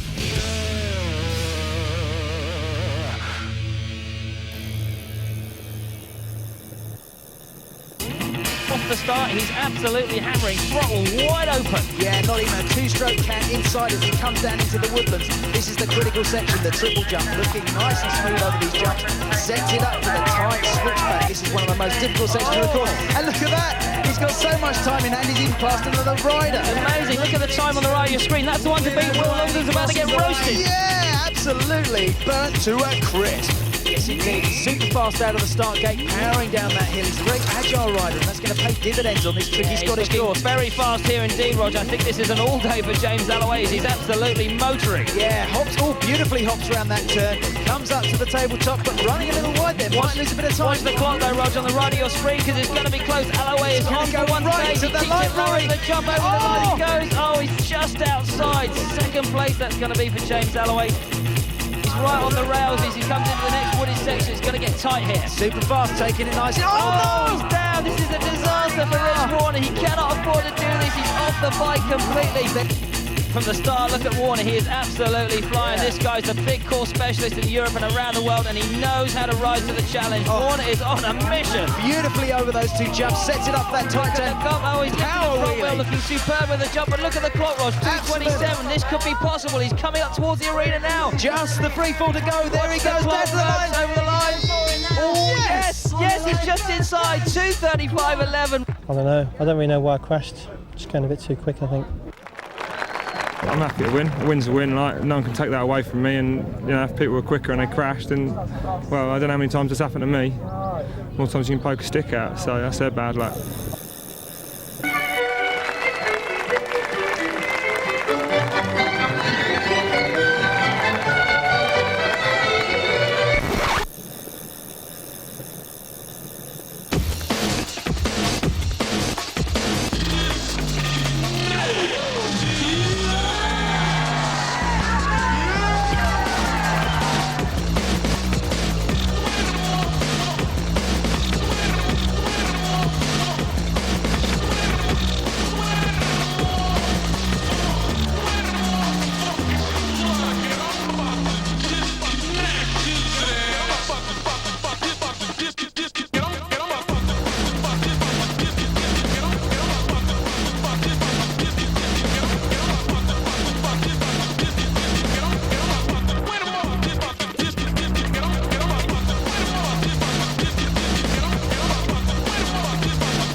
That's cautious Karen through Heaven's Gate and into the bomb hole. Nothing spectacular at all to watch at the moment, Roger, as she comes towards Sidewinder. Yeah, steady through Sidewinder. She really is concentrating, desperate to get this one right here today and take the victory. I think it was said in those interviews early on, the person that makes the mistakes is going to be the big loser today, and at the moment it's a perfect run from Karen, even if it isn't spectacularly fast. Absolutely right. She's keeping it really steady down this course. She's coming to the line. Look at the time. Whoa, 3:16.94. She rockets into the lead and into the barriers. Tracy's now got to open up the gas and go for gold. Yeah, she's getting that. She's slipping right off the course there. I wonder. What's going on here? We know she's got an injury. There's something strange going on here. Very strange indeed. Look at the time though. It's going to be way outside. Emma Guy, Scotland's golden girl, is used to the kind of weather we're having here as she heralds from the West Highlands. Yeah, the Tartan Terror's making a great start through Heaven's Gate, power sliding round and into the bomb hole. Yeah, looking very quick through this top section. Let's see if she can get it right all the way down. She's scooting around that section. That's the Sidewinder. Yeah, looking good through there, keeping her speed up all the way around, just dabbing it to keep the momentum going along with these gloopy conditions. That's right, Rod. You've got to bring it all together on race day, and it's hit or miss on these slippery sections. Now watch the clock as she comes powering to the line. It's going to be deadly close. No, just outside the winning time. 3:18.45 is going to be good enough for second place. Nationals is the main one. Everyone wants to win the Nationals. And seeing as I lost it last year for the first time in 4 years, I really, really want to win that.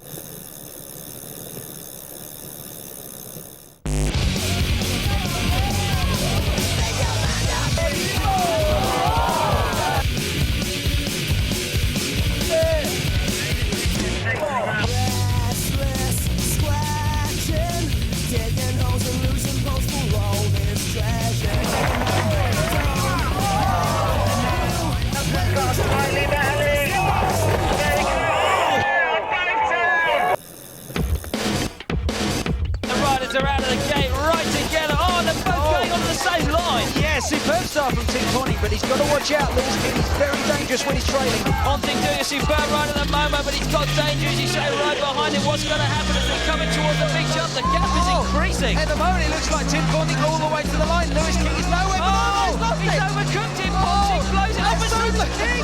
They both blow it, and Ponting, by the skin of his teeth, gets away with that one. You know, he had the inside lane and I tried to tuck him behind him, but, you know, he knew I was going to try and take him out. You know, he just went, he was gone.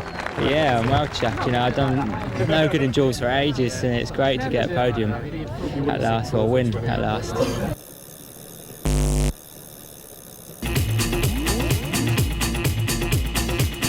Jumping James Alloway looks like he's on a mission, trying to add to that good result he had down in Cheddar. He's through the bomb hole and now he drops in towards Sidewinder, Rog. Yeah, looking good as he comes through there, all turning on the speedway style through Sidewinder now. It's dropping down the steep, tacky sections. And made even tackier by the fact that he's running big, fat 3-inch tyres, and those tyres, look at them, they are sucking up all the mud, making it very heavy going in the woods here. Yeah, really is difficult riding those kind of tyres in these conditions, but look, he's really putting the hammer down as he comes to the line. Scoots across, yes, 2:50.46.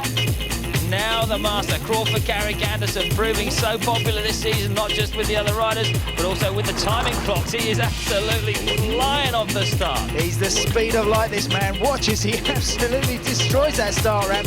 Let's watch him through Heaven's Gate.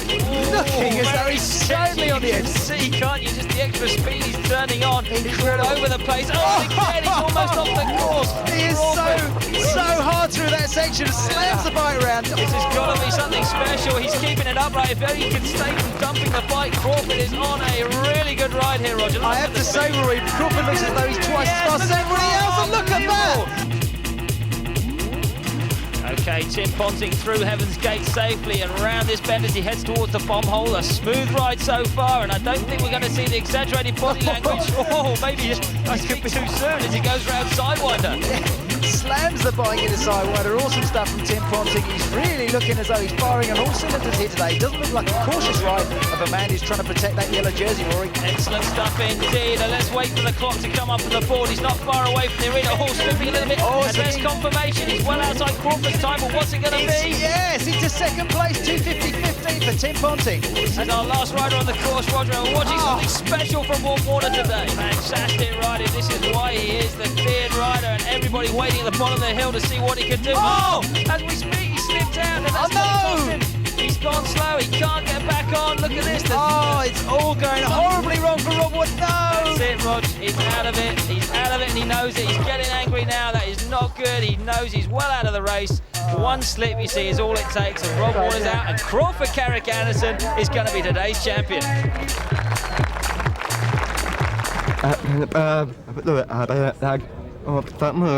He's over the moon. First time. Here now.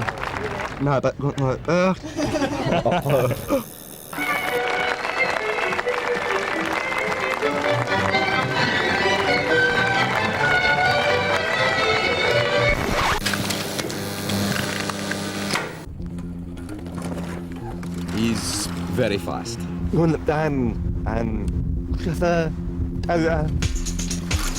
Very fast. He's going right to the top. It's not like other riders who come down and they're like, oh, that was alright. Every time Copper comes down, it's just like, oh my god. Experience. Trials. Bit of motocross skiing. In slalom skiing, you hop between the poles. Crawford does that on his bike.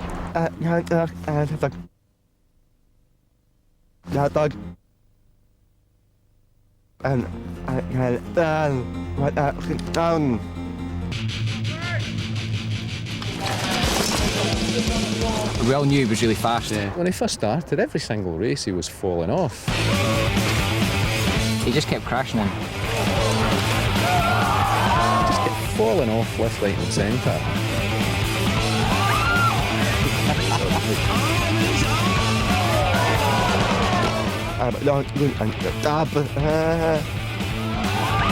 But those who knew him knew that, yeah, he could do it. One thing he always says is that when he's coming down the hill, he's so aware of everything with his eyes that if someone waves in front of him, then he just gets totally put off and he'll crash. If you do crash, you've got to learn from everything. And Crawford learns very quickly. Start of 1998, we got the clan team going, and because it's a Scottish team, it was a kind of natural that Crawford would, you know, join us. First year he did with us was really good. First race, I think it was Cheddar last year. Nobody knew who he was, and then he just came down and thrashed the senior field. And he took the senior national points title. And last year he was just unreal.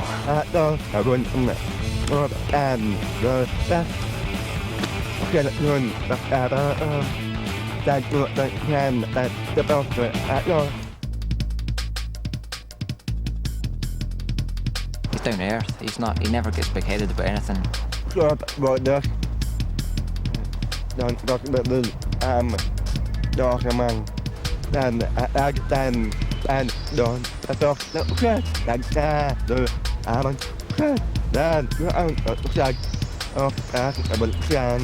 Nah, he's a right character. Like, he sometimes uses his disability to his advantage.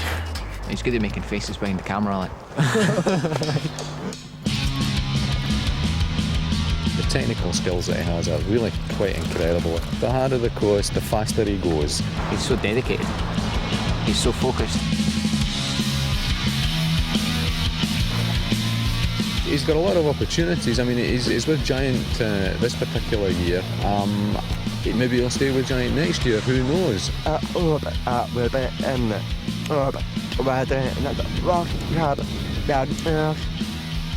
Next season he'll be right at the top of the World Cup, I think.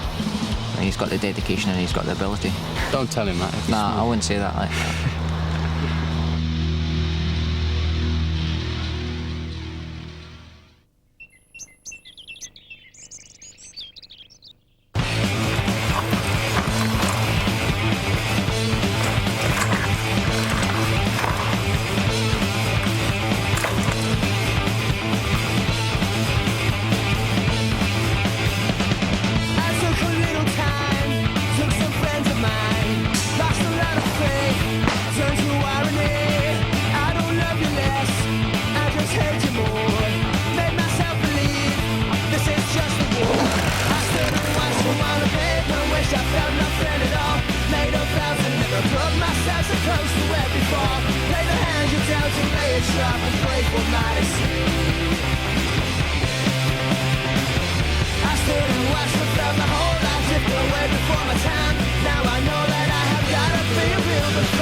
Honesty.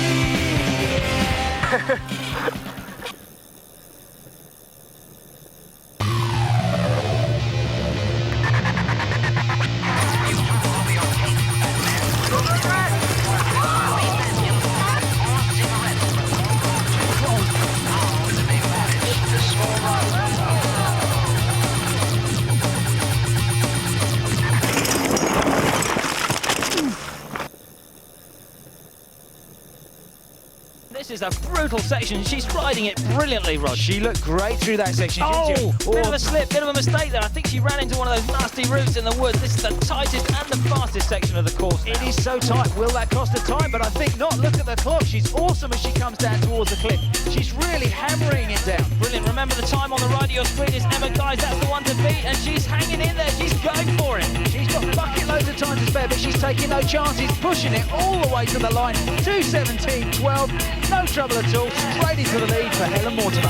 Okay, we've only got one more rider to come, and that's Tracy Mosley. Remember, she's our defending national champion and definitely the favourite to win here today. That's right, all eyes are on this girl. Can she make it 2 in a row? She's powering out of the blocks, but it's all going to count further down in the rock garden and the other sections. Riding high around the edge of that and dropping into the rock garden. Oh, look at that. Fantastic line going right high on those rocks. Yeah, she really is a hawk. If there's a line out there, she can find it. Here she is coming down through the tight trees, looking really, really nice as she breaks out into the open. The cliff approaches. Oh, and the brakes squeaking. She's overcautious on that section. Yeah, and she can't afford to be because look at the clock. It's already at 2:17, which is really time. She's out of contention completely. She didn't think it was possible, but she's done it. Helen Mortimer is the new national downhill champion. I'm ecstatic. I'm so happy. It's been a long time since I've been on the top of the podium in England, and to do it at the national championships is just unbelievable. It's really good.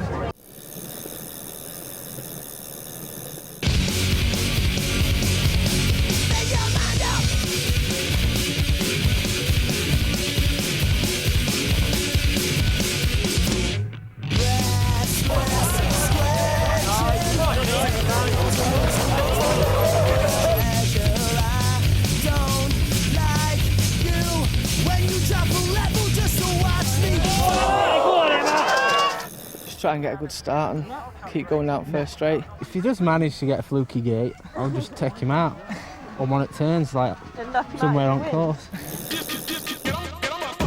Oh, and a terrible start for Steve P. But it's a dream come true for Nigel Page. Look at this. If he had eyes in the back of the head, he wouldn't believe the gap he's opened up already.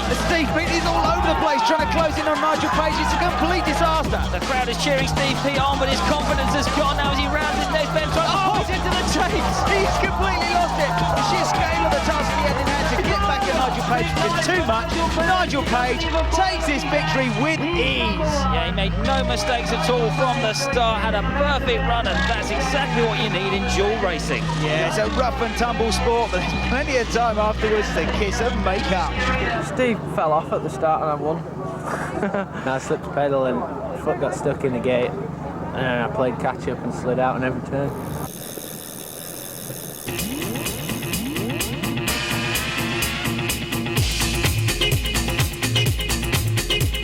Yeah, he's been riding like a dream this season through the rock garden, looking like Alan Titchmarsh on a mission. Yeah, Mosley is no pansy today. He's rock and roll through this section. This is going to be one of the best rides that Ed has put in all season as he breaks out into the arena. Let's watch for the clock. Oh, there it is. It's amazing. It's sub 2 minutes and he's got oodles of time. The crowd will be caught unawares. They didn't expect to see him this early. Watch it now, Rogers. We approach the line. Keep it steady, Eddie. Coming to the line. He's going to go into the lead. 2:01.72.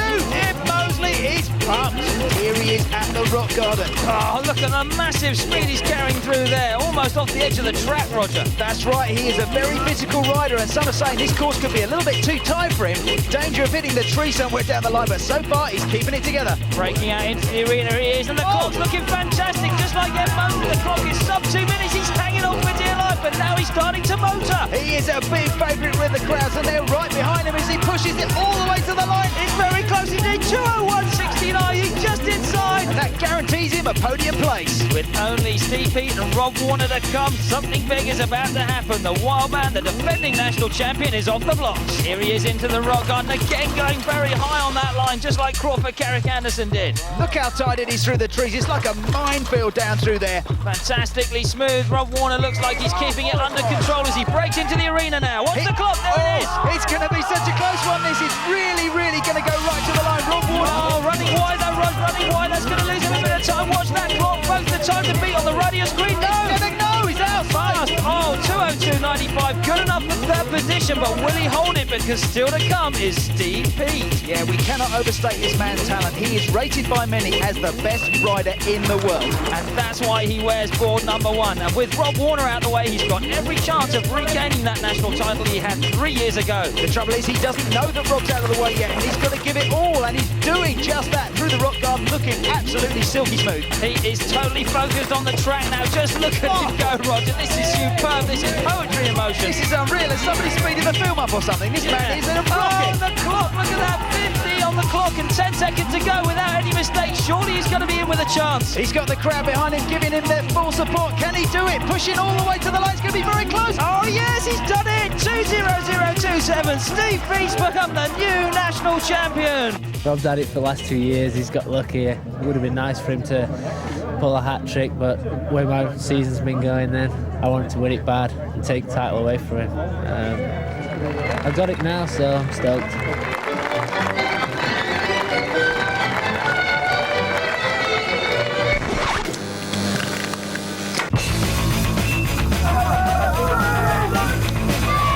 '93, '94, '96, '97, '98, I was British Series champion. '96, I was national champion in England. My World Cup results, I was 4th last year, 8th the year before, 6th the year before that, '96. So I've been steadily been getting better.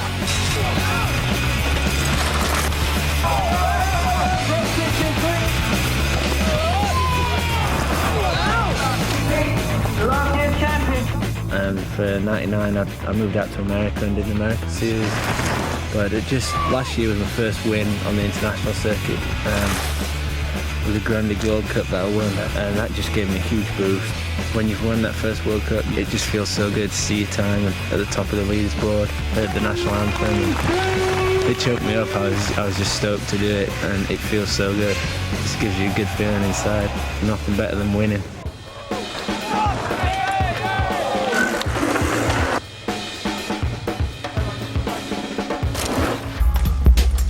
I started mountain biking. I was 18 years old and I was plumbing, and the guy that I was working for while I was plumbing got a mountain bike and he joined the local club, Bats. I went along with him one day to the club, went on a club ride, entered the novice class cross country and won my first race. So I used to ride with my brothers, and they'd always go and like build these crazy jumps made out of wood for the BMXers, and they used to call me the kamikaze pilot because they'd make me go test the jumps for them.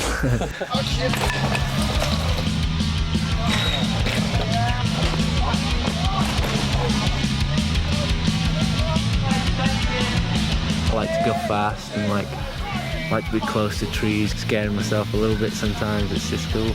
Riding trails and jumping is a lot to do with the adrenaline, and I guess that's what I thrive on. This part of riding is huge for me, just playing on the jumps, playing with my friends, just having fun, cruising like with a big group, just play riding. This place is just as good as any. We've got some nice red dirt and it looks like California sometimes.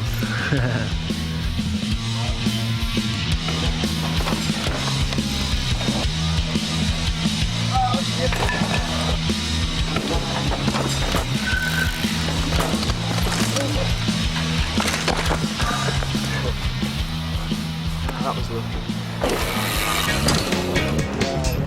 It's cool having a girlfriend involved in the sport because I travel so much. She gets to travel to a lot of the races, so we see a lot more of each other than if I had a girlfriend that was just got a regular job or something. He'll like do a run with me, to show me where things are. He helps a lot. I can help her out with the racing and she can help me out with things, so everything's good. fans first. All day long, flat out. Super cool. I've got time for all my fans. I love it. All the little kids that come up and want autographs and want something signing. I think it's super cool. I've got my idols and I respect them, and I can see how the little kids respect me because I'm doing so good, so I got time for them all the time.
Downhill's much faster, a lot more technical. This is very open.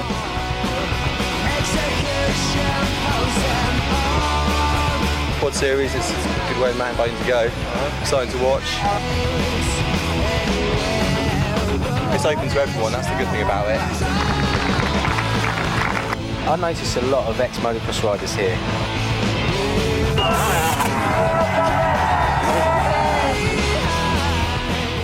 You've got a load of motocrossers that are all of a sudden interested in what this downhill thing's about, and then a lot of downhill is really keen to find out what motocross is about.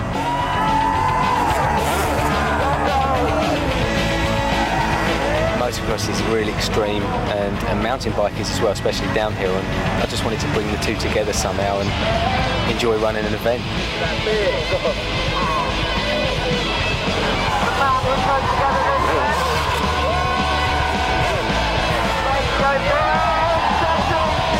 It's all the same, it really is.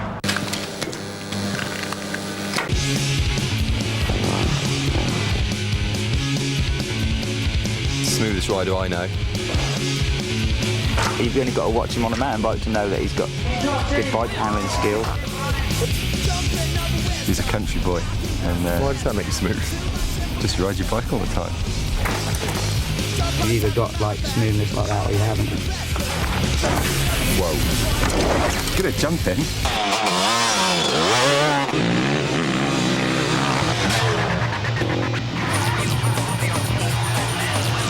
This guy used to turn up at the Malverns and used to win the Malverns and then go home. He wouldn't show up until the Malverns the following year, and it turned out he was a motocross racer. Started motocross when I was about 10, started racing when I was about 15. Going out on your motocross bike training on that keeps your mind focused and speed. They both cross over really well. How much fun was that? It was a lot of fun, yeah.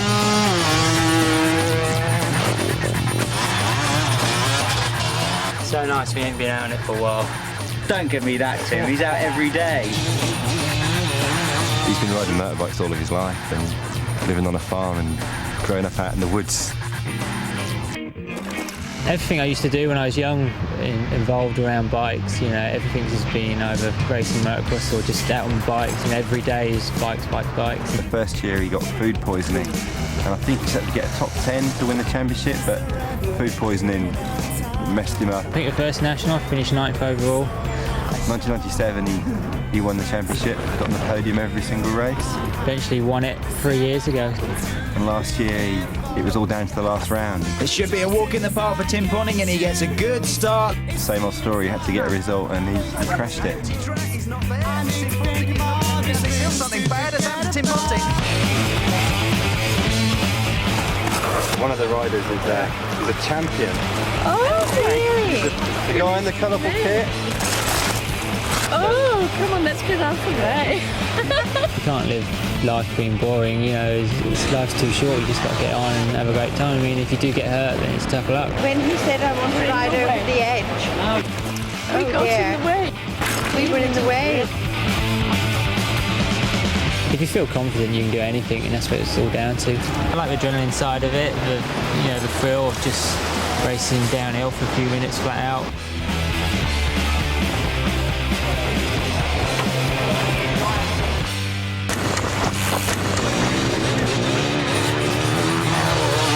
I'm only 26 or 27 soon. 5 years. I mean, the dream would be a constant top 10 finisher in the World Cups. It'd be great to be national champion in Britain. Bless him, he's good. Like his cotton socks, yeah. Anyway, thanks for explaining it to us, because we had no idea. Yes, he's following us around.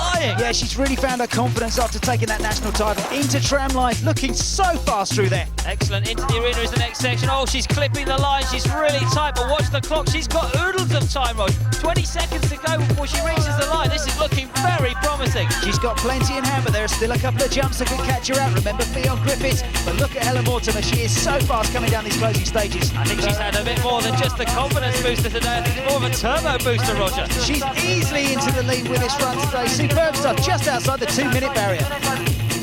So let's sit back and enjoy Poetry in Motion. Yeah, Poetry in Moseley I think is more appropriate as she goes down through the off-camber section, now down towards tram lines. Oh, taking a new line over the top of that stump, Roger, but that's excellent. She's kept the momentum high and she's away again. That's right, she's cutting up the lines beautifully all the way down here, Rory. Just clipping the tapes there. Now what's the clock though? Look at this, 140. She's going to be in with a chance of beating Helen's time, but it's going to be close. It's going to be very exciting indeed as she comes down now to the big wide open jump sections. Oh, keeping it low, just kicking the back end a little bit on that one. Into the penultimate berm she goes. The series leader's got only a few yards to go. She's over the final set of doubles. Is she going to beat Helen's time today? It's within split seconds.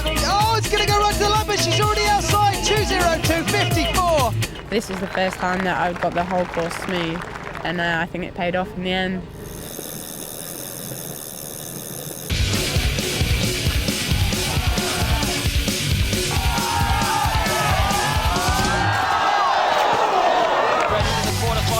Scott Beaumont in blue and Glenn O'Brien in orange. Yeah, Scott got an awesome gate, powering ahead, but now Glenn O'Brien coming back at it on the inside. Oh, look at that, Scott Beaumont back in the lead. Oh, no, the full body slam from Glenn O'Brien. Try and get out of the gate in the lead and stay in the lead, basically. If I'm not, I'm going to nail him. Beat like the best rider in Britain, Scott Beaumont, you know, so it's pretty good getting to the final.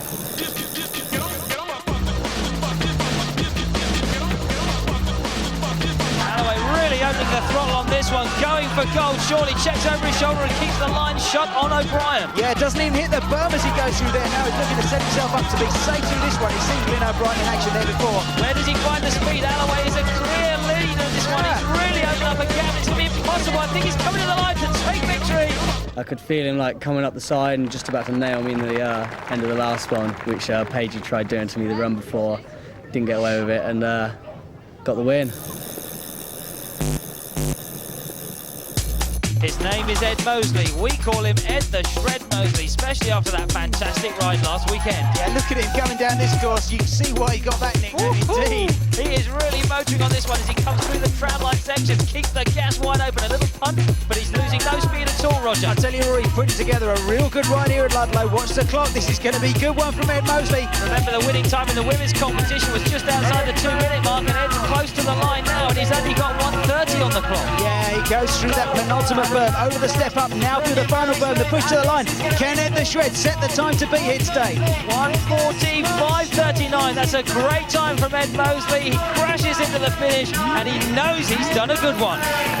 considering that the lower section of this race course is very similar to the duel. Nigel Page, if he gets it all right today, could be up for a great result. Well, he looks like he's flying to me at the moment as he comes through the tram line, safely through there, nicely cuts through the apex. Now we're on to that critical bottom section. As he breaks into the arena, watch the clock on your left. Nigel Page's time is looking okay, but I don't think it's going to get close to Ed Mosley's, Roger. Yeah, it's going to be difficult for him to make up this lost time in this bottom section of the course. He's got a bit of a pad loose there. I don't know if he's clipped a tree somewhere. Page is giving it every ounce of speed to the line now, but he's going to be just outside the leader's time. 1:48.28 the finishing time. It's definitely a case of pedal ponting at the moment. He's got really everything to go for. He won't know at the moment the two disastrous runs that have been before him, and this could be his big day. Through this section he goes, and so far so good. This is where his renowned smoothness and consistency is going to pay dividends. He's tanking through the tram lines. Yeah, remember in his interview he said he's going to have to pedal to win today. That's exactly what he's going to have to do. But remember, it's Mr. Consistent that's going to win the series for him. It's looking good at the moment. 1:35 on the clock, and he's still got a way to go. Yeah, Tim Ponting looking like he's in with a shout for this series win here. All he's got to do is blast one more berm and take one more jump, and he's home and dry. And the crowd are going absolutely animal for Ponting, who's going to confirm his series win today. But Ed Mosley takes victory.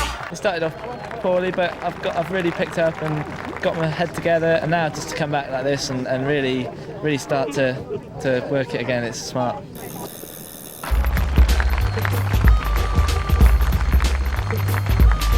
James and Crawford have been riding so well, yeah. It was going to be hard to win it, but absolutely chuffed to bits, really am. I just wanted to get a clean run, no real mistakes, and make sure I finished in that top 4 to retain the series title, so that's what I did, so I'm pleased really.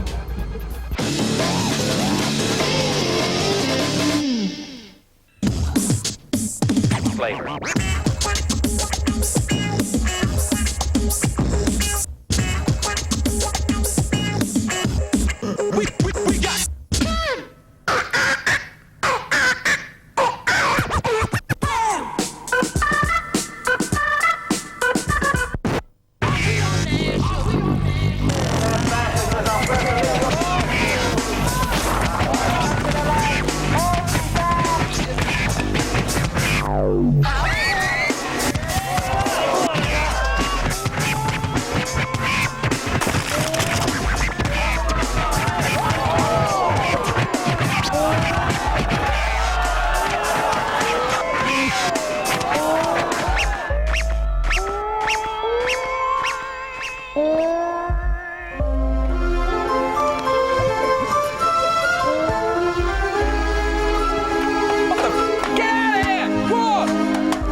What do you think of the Man Bar Britain this year? I mean, like it's been pretty good, but I mean, I'm just not entirely happy by the program. Like, I mean, the way it's come out, I mean, my whole life's changed now. I mean, I can't even go anywhere now without being noticed, or I go out at night, have a drink, I get up to a little bit of mischief. I can't even have an affair anymore on the quiet. I'm just saying, no, I can't even go out and get drunk. And you lot have got a lot to answer for. You don't like the Mad Matt Farmer much at all? Mad Matt Farmer, Christ, may as well be called Larry the Lamb, you know, or Welsh. I'm not happy by that. Mad Matt Farmer. Why don't you call me like Steady Eddie or something like that? I don't want to waste my time. I ain't got time for this. I ain't got time to talk to a camera. I gotta go ride a bike. I ain't got time to be made in some sort of bloody stereotype and do all the makeup things. I don't like it. Just go away. Go on. Come on! Go on, take it easy, mate. Take it easy, mate. Why not? Hey, take it easy. Hey, look. Hey, go off, will you? I think this is the end of the show. I hope you all enjoyed it. The riding's over. It's time for bed. Good night, everyone. Sleep tight, and we'll see you next year. Au revoir. Yeah.